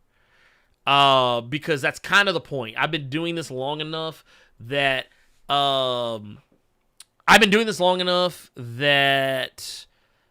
understand that when a writer finishes a series, I don't expect the next writer to pick up the ball where they left off and tell this and continue the story of another person. Because when you write a comic, you want to write something you care about. You don't really want to write something that is someone else's, you know what it is? Okay, here's what it is. I like to compare it to being a step-parent. And that's not a bad thing, speaking as a step-parent. you're basically coming in and you are picking up someone else's, child and taking care of that child. And you know what that is? It's called thankless work. Because sometimes it works out, and sometimes it doesn't, and sometimes it's just somewhere in the middle. But I don't think any writer who comes into a new series should be forced to be slavish to something that was written before them. Because here's the thing.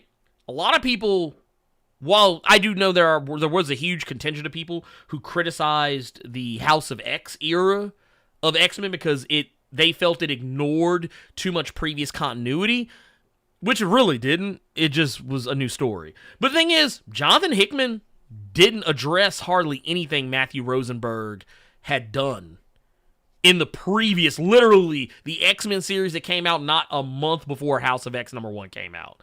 He did not address not a single thing Matthew Rosenberg had brought up. Not one single thing. They didn't really start addressing the Matthew Rosenberg stuff until like maybe a few months after House of X. Almost a year, to be fair.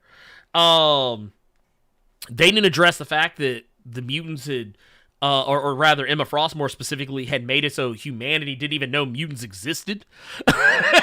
They didn't address the fact that the ONE was creating sleeper agent sentinels out of mutants using the transmode virus as a vector. They didn't address that Cyclops and Wolverine were co-leading the X-Men together, or that Dark Beast had gotten deleted by magic. They didn't address any of that stuff. They didn't address any of it. They didn't even address the fact that, Blindfold had committed suicide. Didn't even address it. So Dark Beast died in the most cartoonish fucking way. But you know what it was?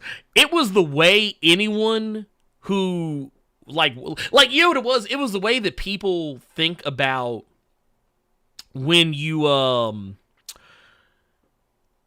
it was almost kind of like the Ant-Man thing. It was like, man, why didn't he just turn small and just go up Thanos' butt and then turn back big again?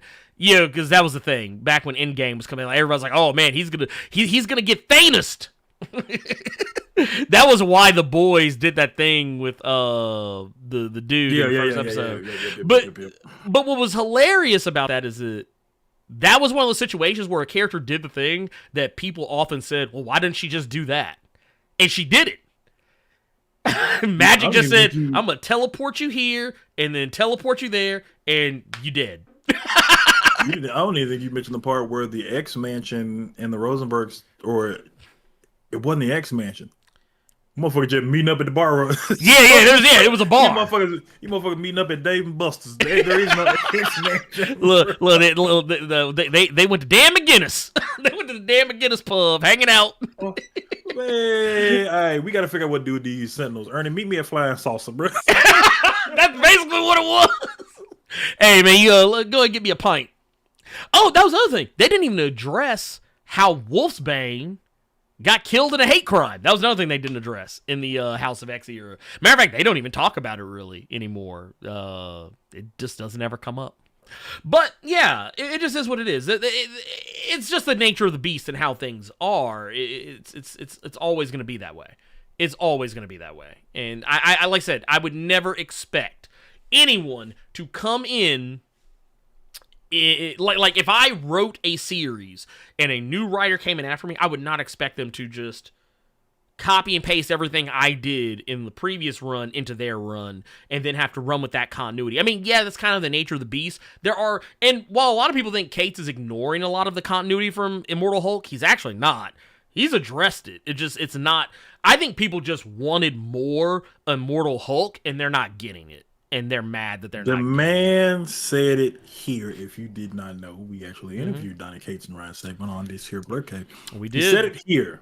Okay.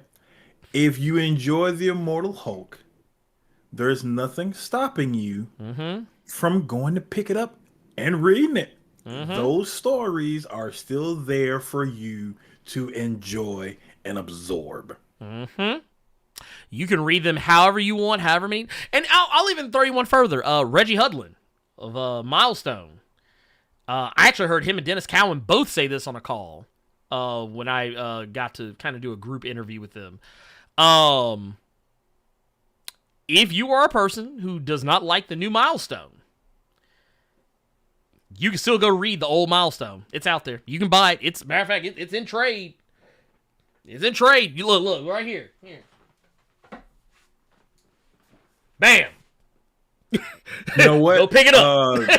If you want to read old Milestone because you miss that old 1990s vibe, here, go pick that up.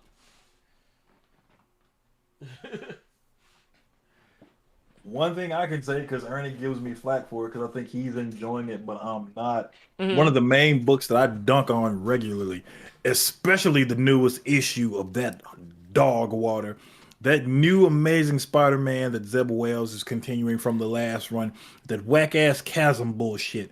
I think it's whack. I haven't enjoyed Spider-Man since Superior. Guess what I can do, though? He can pick up Superior Spider-Man and go read that. And that's the thing. That's kind of my thing. I like the idea of being able to just go pick up a thing. Like, case in point. If someone is not writing the thing I want, I just go buy it. Like, like right here. This isn't really the best example, or maybe it is. I really like Jason Aaron's Thor. I also really like Donnie Cates' Thor. But if for some reason I was one of those people who's like, man, this isn't anything like the Jason Aaron Thor. This sucks. Well, you know what I could do?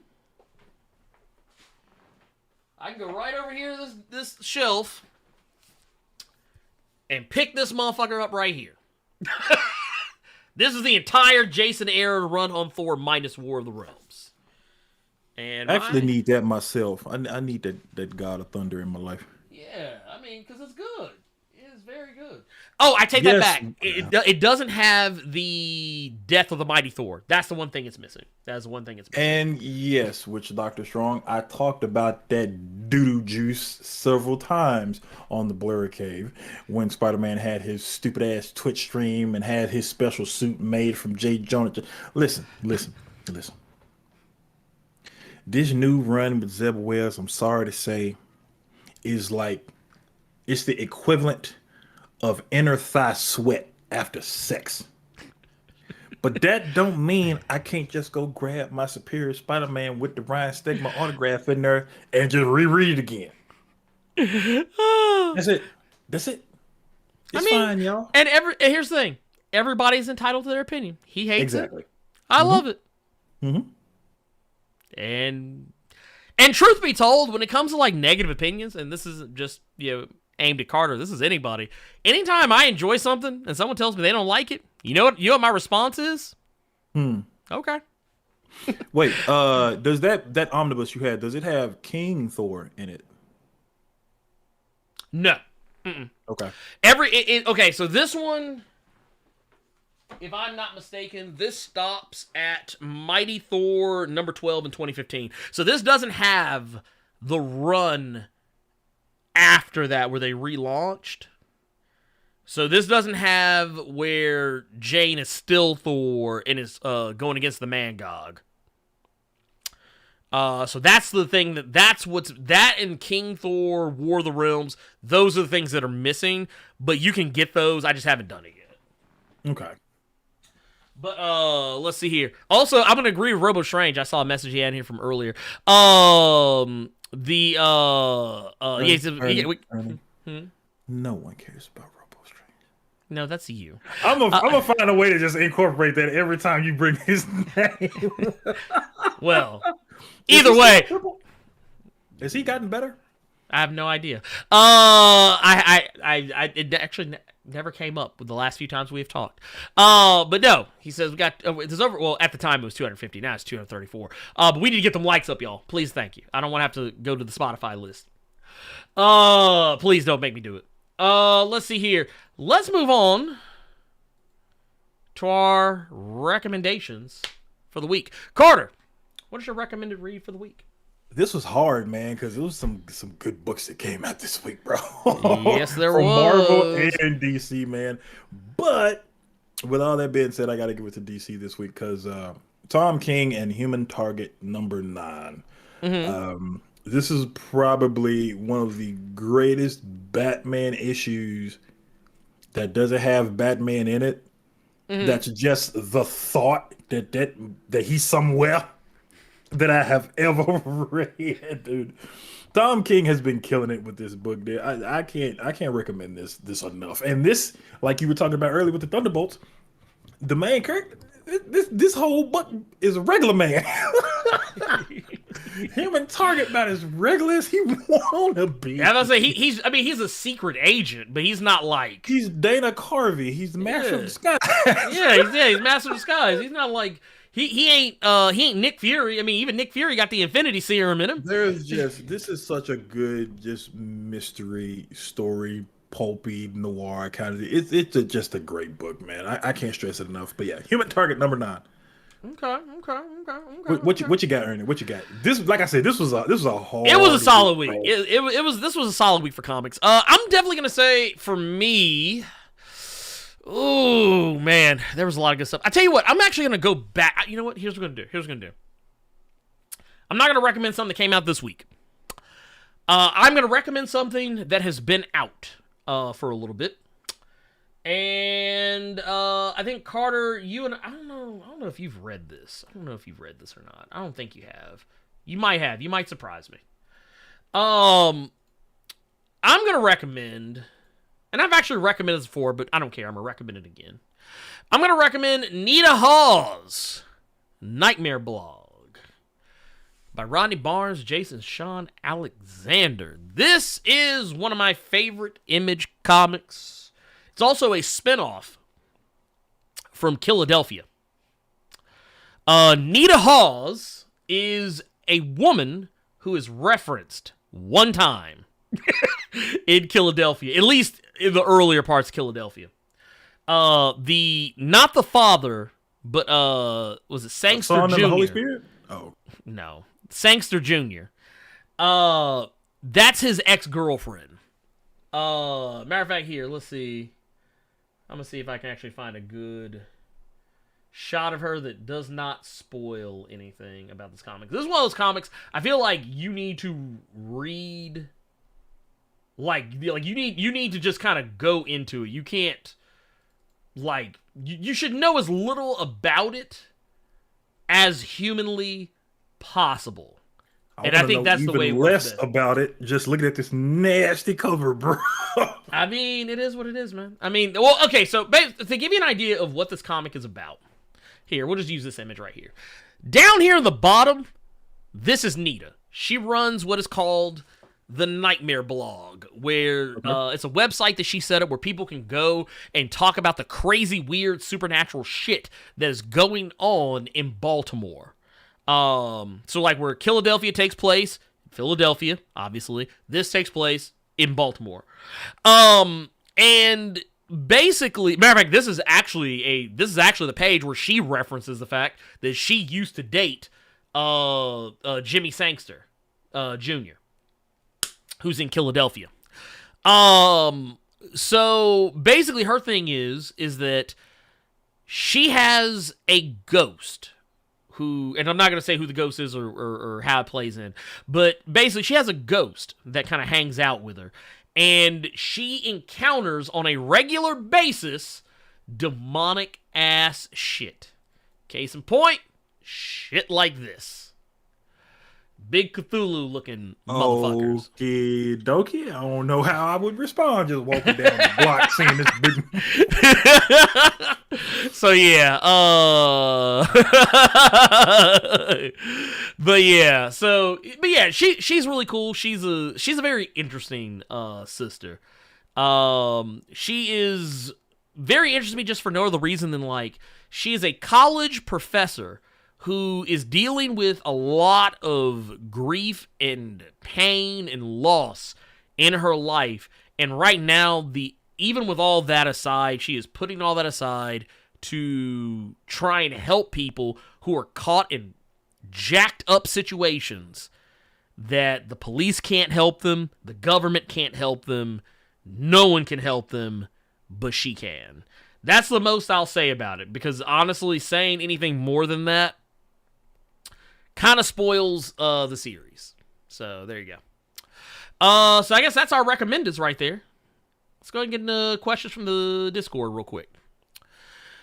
Let's see. Also, let me make sure we're not missing anything. Actually, let's answer this real quick. Before we get into the Discord questions. We got a super chat here I want to make sure we don't lose sight of. Says right here, B-Bolt Train with the $4.99 super chat says, did not know Cates left, but I'm okay with that. The Hulk series has been trash. Tough to follow up that last run, though. I mean, that's a very harsh way to put it, but I mean, I would definitely say that, yeah, maybe you just expected too much. I mean, I don't know. I don't know how anyone walked out of Immortal Hulk expecting any of that to carry over, but I mean, yeah, it is what it is. That said, I will definitely say that who knows? Depends on who comes back to write it. Do you think there is? I'll ask you this, and we can go ahead and move on to questions. Yeah. Do you think there is a negative stigma with Immortal Hulk just because of Bennett? No. Okay. I mean, honestly, I think people have largely forgotten about it. Like, honestly, I kind of almost forgot about it until you said something. But yeah, I don't think people are really thinking about that. I think the issue is it's what I said earlier. I think the issue is that people really liked Immortal Hulk. It's over. They're sad that it's over. They want more Immortal Hulk, and they didn't get it. And honestly, I think a lot of people expected, because Donnie Cates writes very gruesome things, they expected him to carry that over. But here's the thing I think a lot of people don't know about Donnie Cates. Donnie Cates is a blow-up guy. I remember the first time I ever spoke to him, and when I asked him, like I think, yeah, because someone in, like, it was at a panel at Memphis Comics Expo, and I was helping moderate the panel, and somebody in the audience asked if he would ever write Spider-Man, and he started laughing because he said, "You wouldn't like my Spider-Man."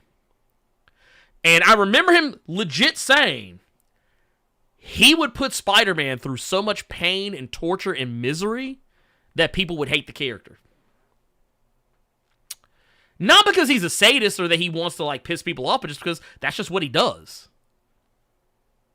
Donnie Cates is a guy who comes in, sees the status quo, breaks it, and puts a new one in its place because that's what he wants to do.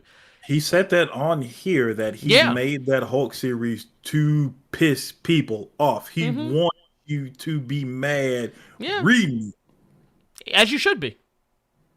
I mean, here's the thing. If you want somebody to feel... I mean, here's the thing. And this is the last I'm going to talk about because I just don't care.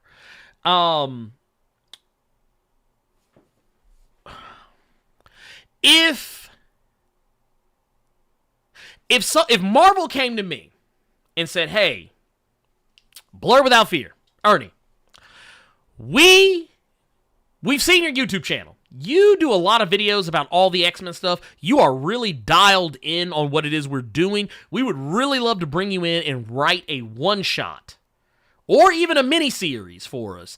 And you could pick whatever you want. It could be the X-Men, it could be X-Force, it could be Wolverine, it could be any character, whatever you want. The sky's the limit. You do whatever the fuck you want." I know a lot of y'all, because y'all see me do these videos, y'all think I would probably do something like I would probably do something really slavish to the House of X era. I wouldn't. I would write a book in continuity about the 90s era of X-Men and would call it a day. I would not write anything about House of X. I wouldn't write anything about the Astonishing X-Men, the Matthew Rosenberg run, not even the Chris Claremont run. I would write some shit about the 90s. I would literally write a series that focused on the 90s era of X-Men today. And that would literally be it. It wouldn't be anything I think anyone would actually expect. Because It's what I do. And you know what? Because Elite X1 said it. Yeah, Daredevil would be in the book for no reason. Actually, you would make motherfuckers real mad. Captain Marvel would be too, for no reason. Not because she's tangential to the plot or anything, just because I want to. Spectrum would show up too. Spectrum, look, there'd be so many characters in there that are not mutants just showing up for no reason that, like, folks would be like, dude, what the fuck is he doing? But I mean, that's the thing, though. You write the stories you want to write, and and being a person who considers himself a writer, that's kind of the reason why I think I would never want to write. I mean, I would if I was offered the opportunity. But that's the reason why I wouldn't want to actually have to follow up somebody else's story, because it's I don't want to call it unfair. I would call it unfun. I mean, if it's a great story, yeah, sure. But I mean, I would want to tell my own story. So, yeah. But anyways, let's move on to the questions. Levester in the Discord says, do you think the original X-Men will come together, or the original X-Men will come together to put Beast in check? No. I thought he meant Nate. I did it first too. Come in and whoop Hank McCoy, bro. Look, could you imagine Nate Gray just showing up out of nowhere, fresh off of Age of X-Men, showing up looking like Jesus, and just walk up to Beast, put a hand on his shoulders, be like, smack! Fuck is you doing? No, I don't think that's going to be the case. But what I do think will happen is I do think that Beast is going to get caught. I think once Sage is out of her alcoholic stupor, I think she's going to start focusing on Beast. I would not be surprised if it later comes out Beast has been dosing her, and that's why I mean, obviously she has a problem, but I feel like Beast is the one who is keeping her in that problem. I mean, from that email, when she asked him, "What are you doing with all this money?" Oh, I went and got something I know you like to mix with your vodka. Mm-hmm. Like, come on, bro. Oh yeah, oh yeah, like, oh yeah. Come on, fucker now. Oh yeah. Like I said, I've been thinking this for a while, but yeah, definitely that's one of the things he did with that money. The other thing he did was build his own goddamn Death Star. Yes, he did. But I was more so just agreeing with you. Yeah. He's just helping. He's pushing her along into that alcoholism. Yeah. I just got you something for your vodka. You good. Oh, like, yeah. Bruh. Well, because that's the thing I've been talking about lately is the fact that Beast has no checks and balances, and that's why he's acting a whole fool. And everybody who's basically trying to be his checks and balances, you know he's trying to get rid of them. Because Wolverine's been calling him out in front of the team. You saw what he did to Wolverine. Sage called him out in front of the Quiet Council. Now look what's going on. Might have made her a drunk. Bro, Hank McCoy. Dude. And the thing, goodness. This was, and I want y'all to think about something. Wait. Check the feed. Apparently the feed's kind of screwing with people. Oh, yeah, it is. It's, the bit rate keeps going up and down. It's actually, here's the funny part. It's been going up and down for a while, but yeah, I don't know what's going on with it. I'll have to figure something out with it. But yeah, but I guess more incentive to get through the rest of this and get to the end. But right, so this next question is from LJ Brown. With James Gunn now being the DC joint head, who do you think will take over the Guardian story after him? P.S. Carter, how did you get back without a Stargate? He played God of War. That's a joke that Christopher Judge used to be on Stargate. Anyway. Two people who watched Stargate got it. But no. I don't know. I honestly don't know.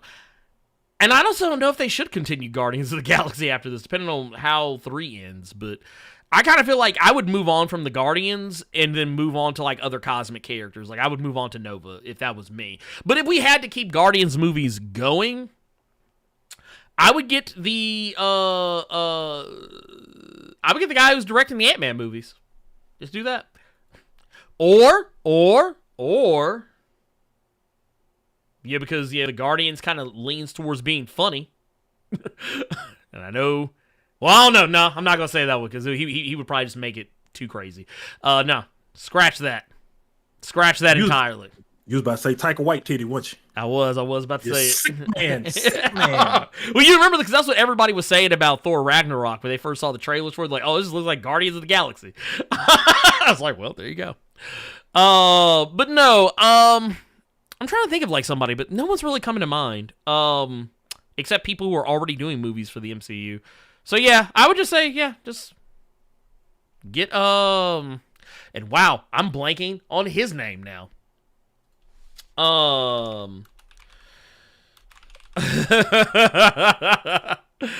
Let's see here. Let me see. I think is it Peyton Reed? Yeah, Peyton Reed. Peyton Reed's the guy.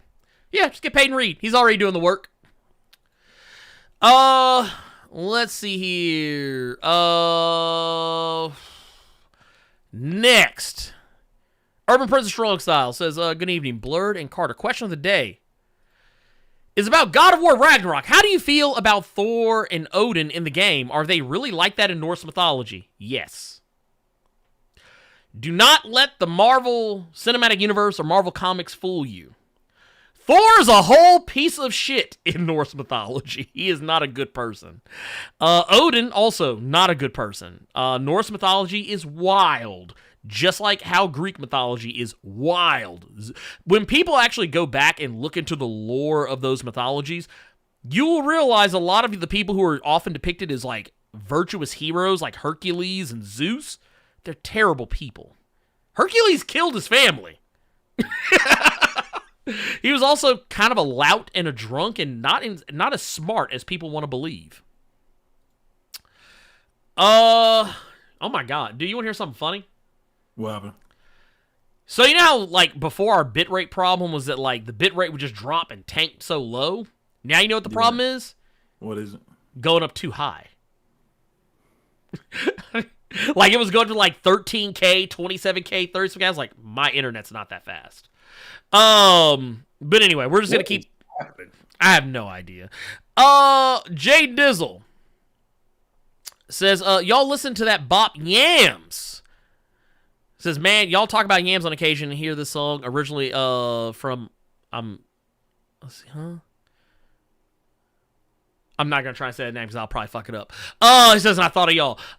You know what? I'm not familiar with the song, but I just always said Yams because it's just a thing I always heard people say in regards to thighs and cheeks.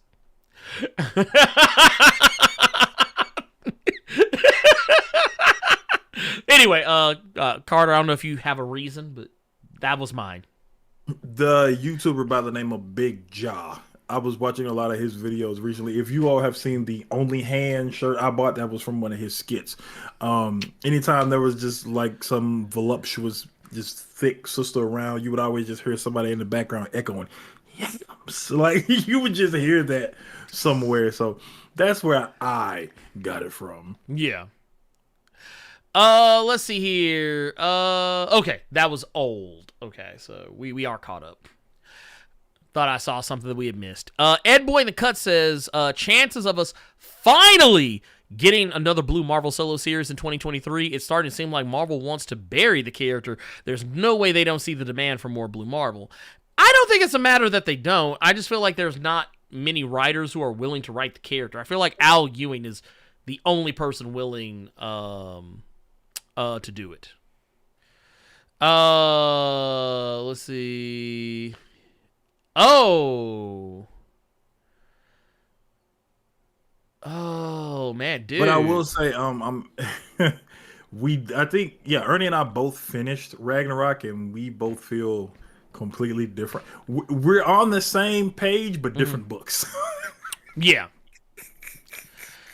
Yeah, it's like I said, I won't even go there. I just wanted to let that be known. Oh, yeah. Here, let me get this real quick. Here, we're gonna, here. I'm gonna put this in the chat, because I didn't see this message earlier. Yeah, that's why I sent it. It's in general chat. I think that was why. Yeah. Here, I got it. It's, so yeah, I'm gonna put this in here. well, here, let me do it this way. Let's Carter, go ahead and start pulling up questions in the chat, if you will. Gotcha. Let's see. I'm looking. Everybody's talking about the stream is lagging. We know. There's not really anything I can do about it. It is what it is. I wish I could. I wish that I could, but I can't. Here's one from CT Cook. I actually loved Kate's Hulk. I always appreciate when a writer/artist come in with a unique take. What creative team do you think could put a dope spin on the Hulk? Well, no, I was just thinking. As far as creative teams go, if you're not gonna have Ryan Otley and Donnie Cates on this, I mean, I know the low-hanging fruit a lot of people would want is to just have Al Ewing come back, but Al Ewing has written his story. He has told his story. He has moved on. Let that man write other shit. I'm pretty sure he doesn't want to be stuck writing the Hulk for the rest of his life. But I would say let's get some fresh blood. Let's get some fresh blood on the series. You know what I would like to see? Because this was actually a part of the thing I really liked about David F. Walker and his Nighthawk comics is that were very socially conscious, very socially aware, and it was something I really liked about Al Ewing's part of the Immortal Hulk series. We even talked about this last week, where Hulk was like the gamma radiated Bernie Sanders for a chunk there. I would love to see somebody like David F. Walker get on that book. Artists, I don't care. I don't focus on art as much. I mean, yeah, art is good. I like when a good artist is on a book, but art is kind of, I'm not gonna lie, I don't even think about art half the time unless like it's just something that egregiously is offensive to my eyes. When I was a kid, yeah, I used to focus on the art more than the story, but as I've gotten at this age, I've seen so many different types of artists and seen so many artists like draw things differently over the years that I just don't care. Unless the artist is just like straight up bad. And honestly, let's be real, I don't really think any comic artist is particularly bad because honestly, if they're drawing comics, they're probably better than most people. But I will say there are artists who are better than others, in my opinion. But art is subjective, so there you have it. All right. We got another one here from Nerd Large. This was a 1999 super chat. How is the Blerd Cave feeling about people fan casting Jenna Ortega as DCU's Raven? And is the Blerd Cave watching Titans season 4? Well, I won't speak for the congregation, but what I will say is that Jenna Ortega as Raven, I think a lot of people are just going with that because Wednesday came out, oddly enough, on Thursday. Okay. Actually, no, I think they did release it on Wednesday. But no, I think people are just going with that, and yeah, because she plays such a dour, very gothic character. Honestly, no, I wouldn't want to see her as Raven. But as far as Titans goes, I actually have been enjoying this season of Titans a lot. I will say, it's one of those deals, it's kind of funny. I actually think this is quite hilarious. I've actually been enjoying, as of late, and once again, we don't have season 4 of Doom Patrol out yet, but just we're matching what I've seen recently versus, on one series versus another. I've actually been enjoying Titans a lot more than Doom Patrol lately. Just because the story is a lot more coherent. I will say there are some tropes that Titans leans into a little bit too much that I'm not a fan of. The whole Starfire has a destiny this season thing, like it's the thing they do every season with Starfire, is that she finds out she has some new destiny that she has to follow through, which I mean, I get it. I get what they're going for. I'm not the hugest fan of it, but I do like that they're leaning into the supernatural and magic more this season than they have. I will say I don't like what they did with Lex Luthor at the beginning of the series, but I get why they did it. That was a reason I was wanting to watch it, because I like that actress. So yeah, that's concerning. Yeah. Oh, I mean, I get why they did it though. You can't keep Bosch around that long. Oh wait, no. I just meant that's why I was going to start. Why he didn't already code it? Yeah. Sorry, spoilers, but no, I've been enjoying it. I think it's cool. I like what they're. Here's the thing. I like what they're doing with Mother Mayhem, and while I think what they're doing with Sebastian Blood is kind of weird, I get why they're doing it, because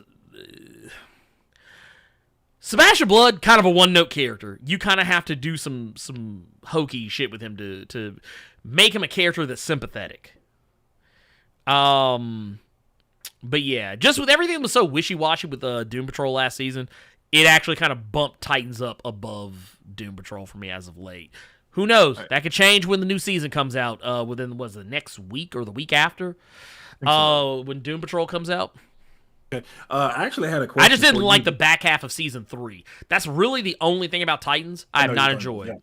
Yeah. Oh, by the way, also, thank you for that. 1999 super chat.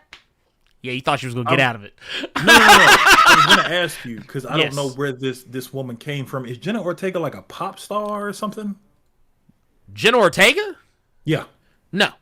Not to my knowledge. She's an okay, because she just kind of blew up out of nowhere, because I didn't know where she came from. I still know her as that one little baby girl from X that got blown off at the end.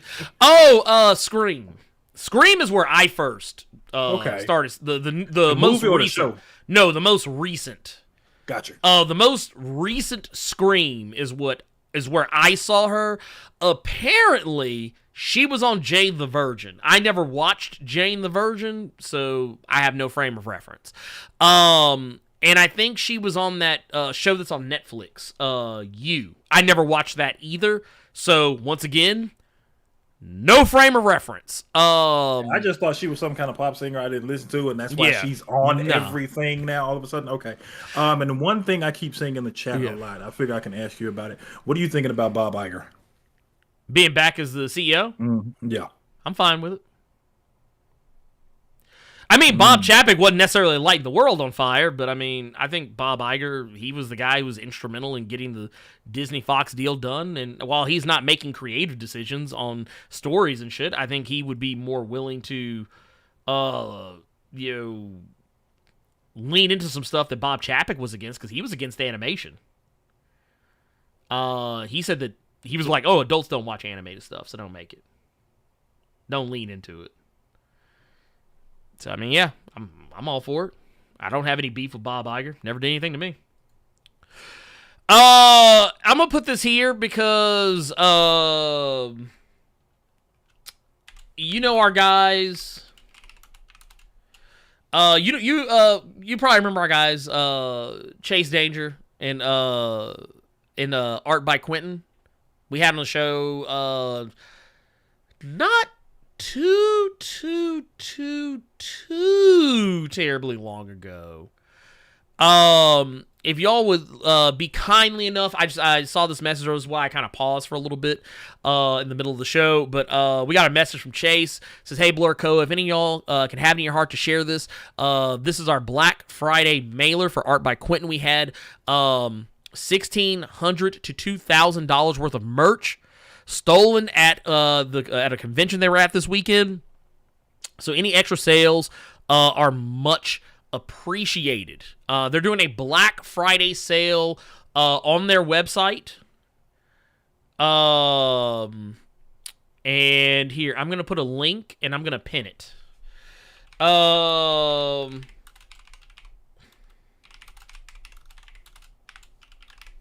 Let's see. Did I do? I did not spell that correctly, is what I did. So here, I'm going to drop this in the chat. It's here. And I will pin the message, so it'll be at the top.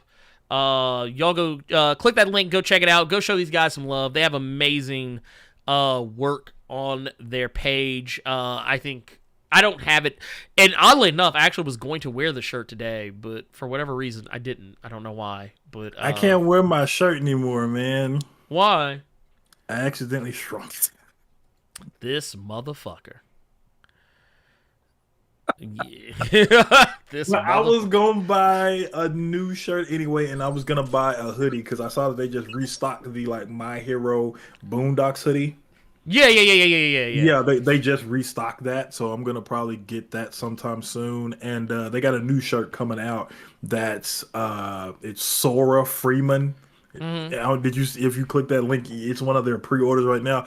If they do that into a hoodie or a shirt, I'm probably gonna cop that too. But yeah, real good dudes. We've worn their shit on the regular before. I may try to hold in and rock that shirt, kind of like Ash was holding in his vest on Ash vs. Evil Dead. This motherfucker. But yeah, I like that shirt, man. I was gonna say this is. Well, I don't think this was the exact one. I don't think it's that color you had, but this is the shirt. No, I had it in black. Yeah, you had it in black. But yeah, like they got stuff like this on the site. It's really awesome.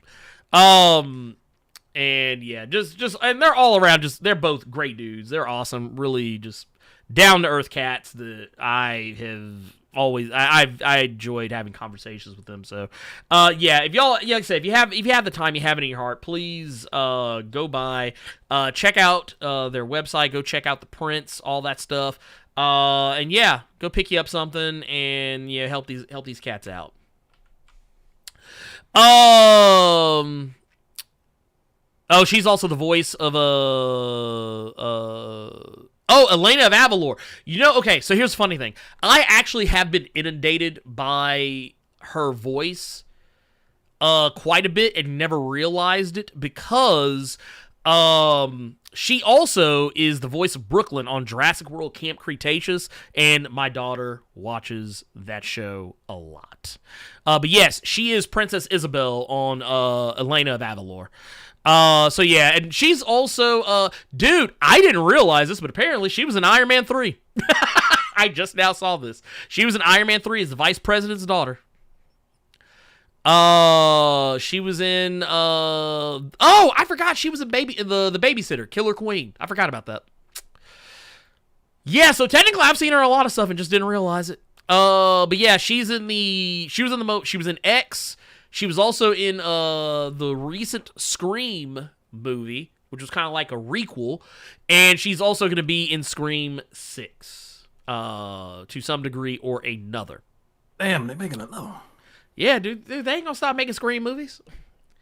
Look, they trying to get paid, Pip. They trying to get paid. But so yeah, that said, what else we got? Let's see here. Let's see.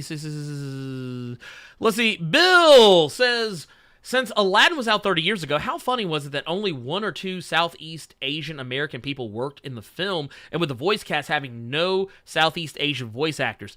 I think that's just called par for the course back then. They were not trying to give people those roles back then. I think that was actually one of the reasons why I think I didn't have a problem with the live action version of Aladdin that came out not that long ago, because I was like, dude, yeah, they're giving people a chance to actually play these characters that they actually look like. Because I remember people were, because I think, what was it, when all that was going on, I think somebody was trying to clown the woman who played Princess Jasmine, because they're saying, oh man, they cast was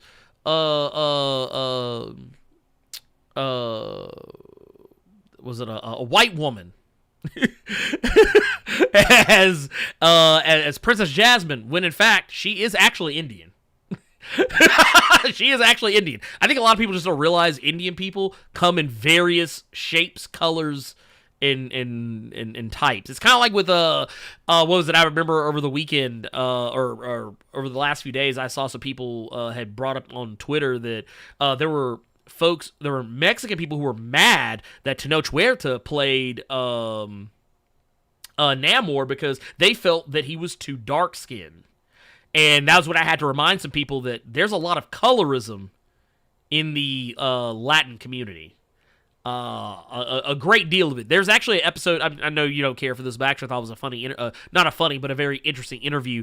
Was it Amara La Negra? She actually talked about it because she was like, yeah, she was talking about like her father, how like her father was very like, because she's Afro Latina, and that she said like her father is treated as a pariah because he's dark skinned.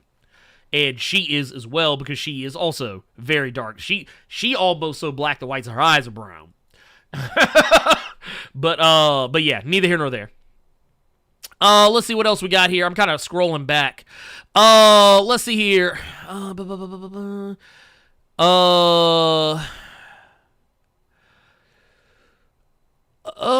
Did you think Alyssa Wong did a good job so far of introducing more non-binary characters in their DC and Marvel ongoing comic runs like Vita Ayala did? Yes. I think you're starting to see a little bit more of that. I think that, yeah. When you get people who are of those communities writing those types of stories, you're going to see it. You are going to see it. And I'm fine with it. I know some people get mad about it. They get upset. I don't want to hear it. Is Tim doing anything in Titans instead of being the help? I mean, here's the thing about Tim, though.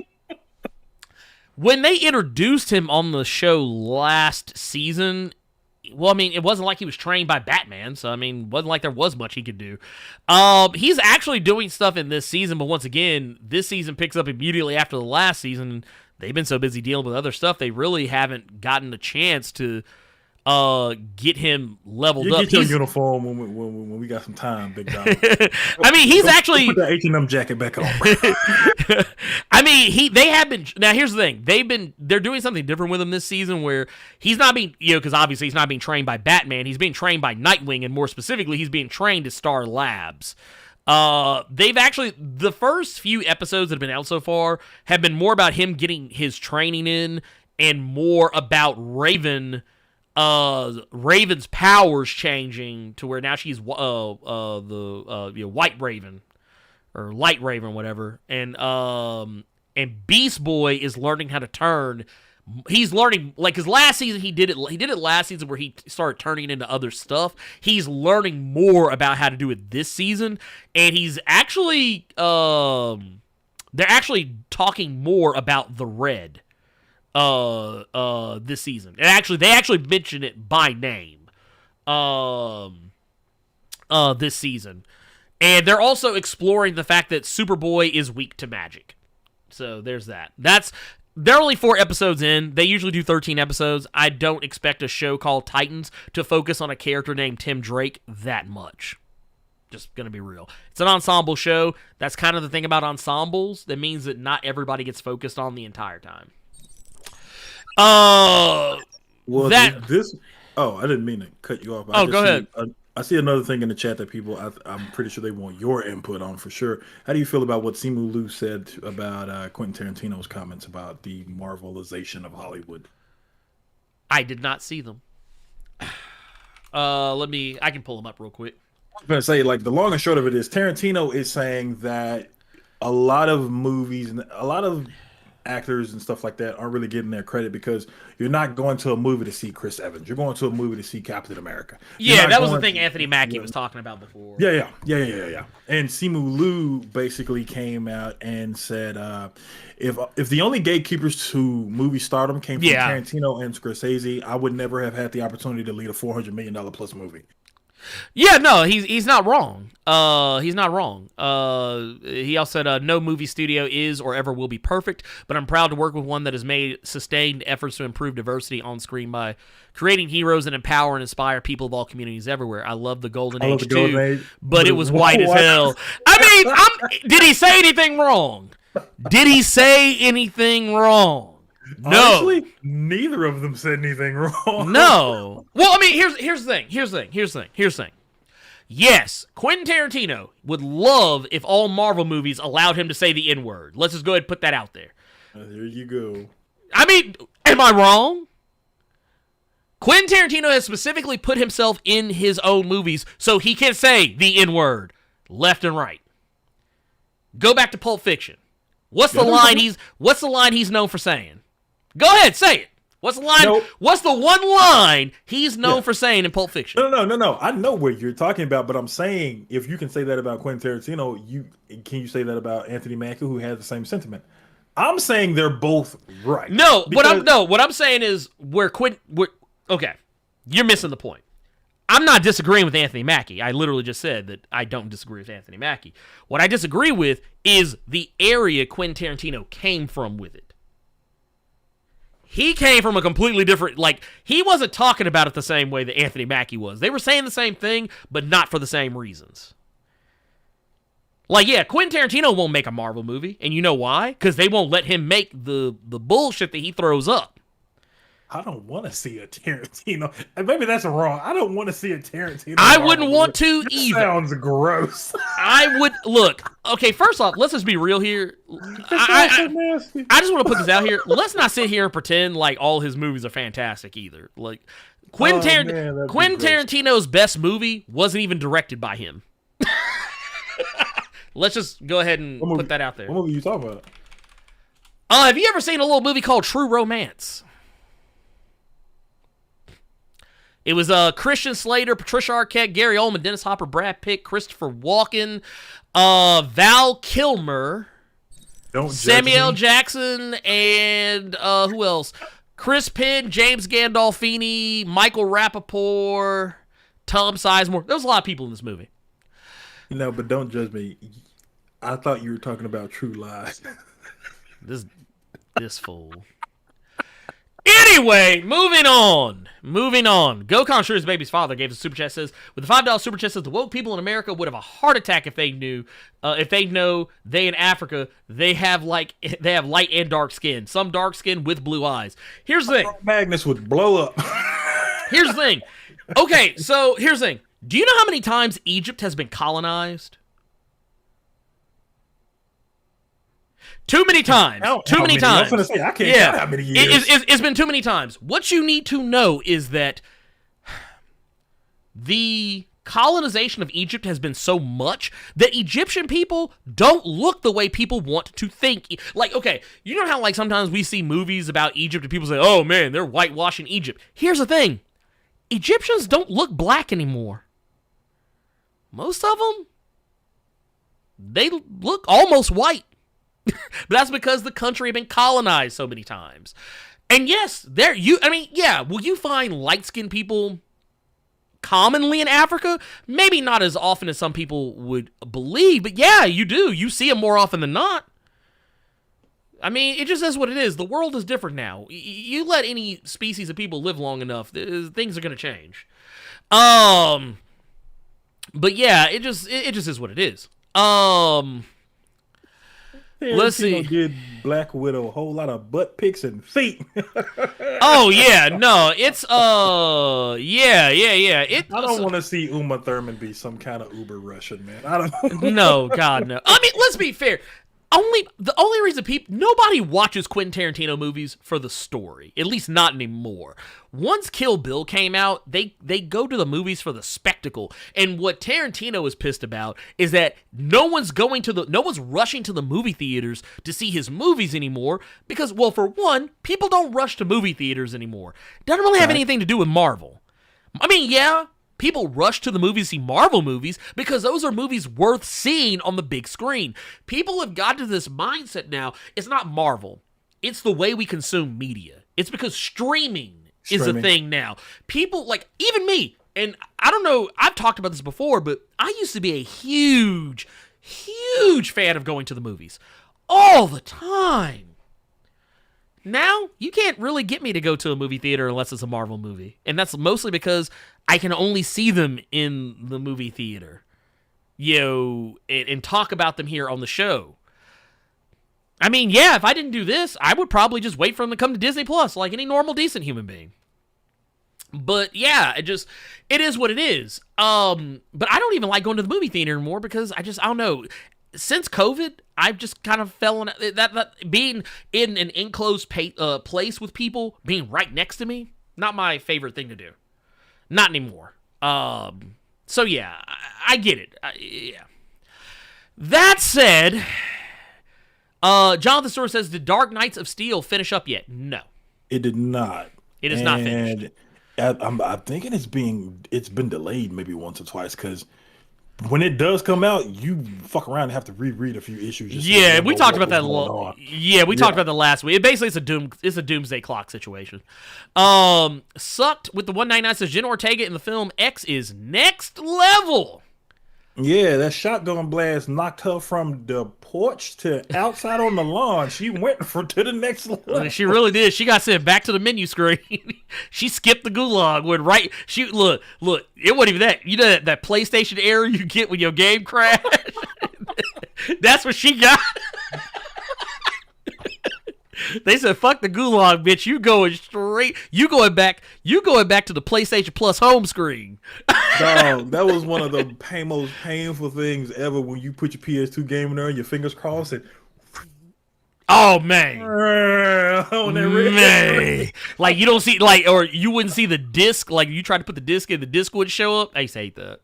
LJ Brown says, besides from eating Paula Patton's mystical unseasoned chicken, did Carter get trapped in that reboot cartoon earlier? Have you seen any of these videos with that girl cooking? Her Yeah. or Sanaa Lathan? Yeah, And then I saw sad. a recent one with Christina Milian. I almost called out her name. You know, she was making macaroni and cheese with her hands.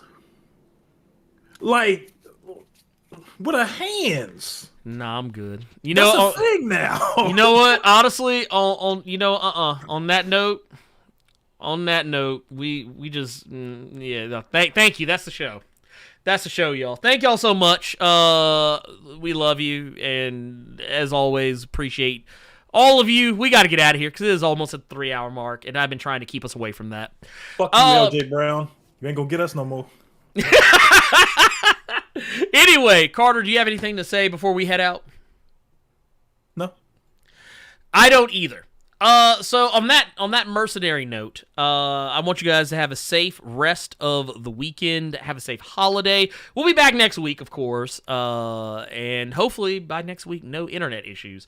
Anyway, I love you all 3,000. For Earth's Mighty subscribers, for Blerd Koa, for Blerd Club, for Carter Presents. I'm Blerd without fear. And Paula Patton! You and your unseasoned chicken can go to hell. Bye!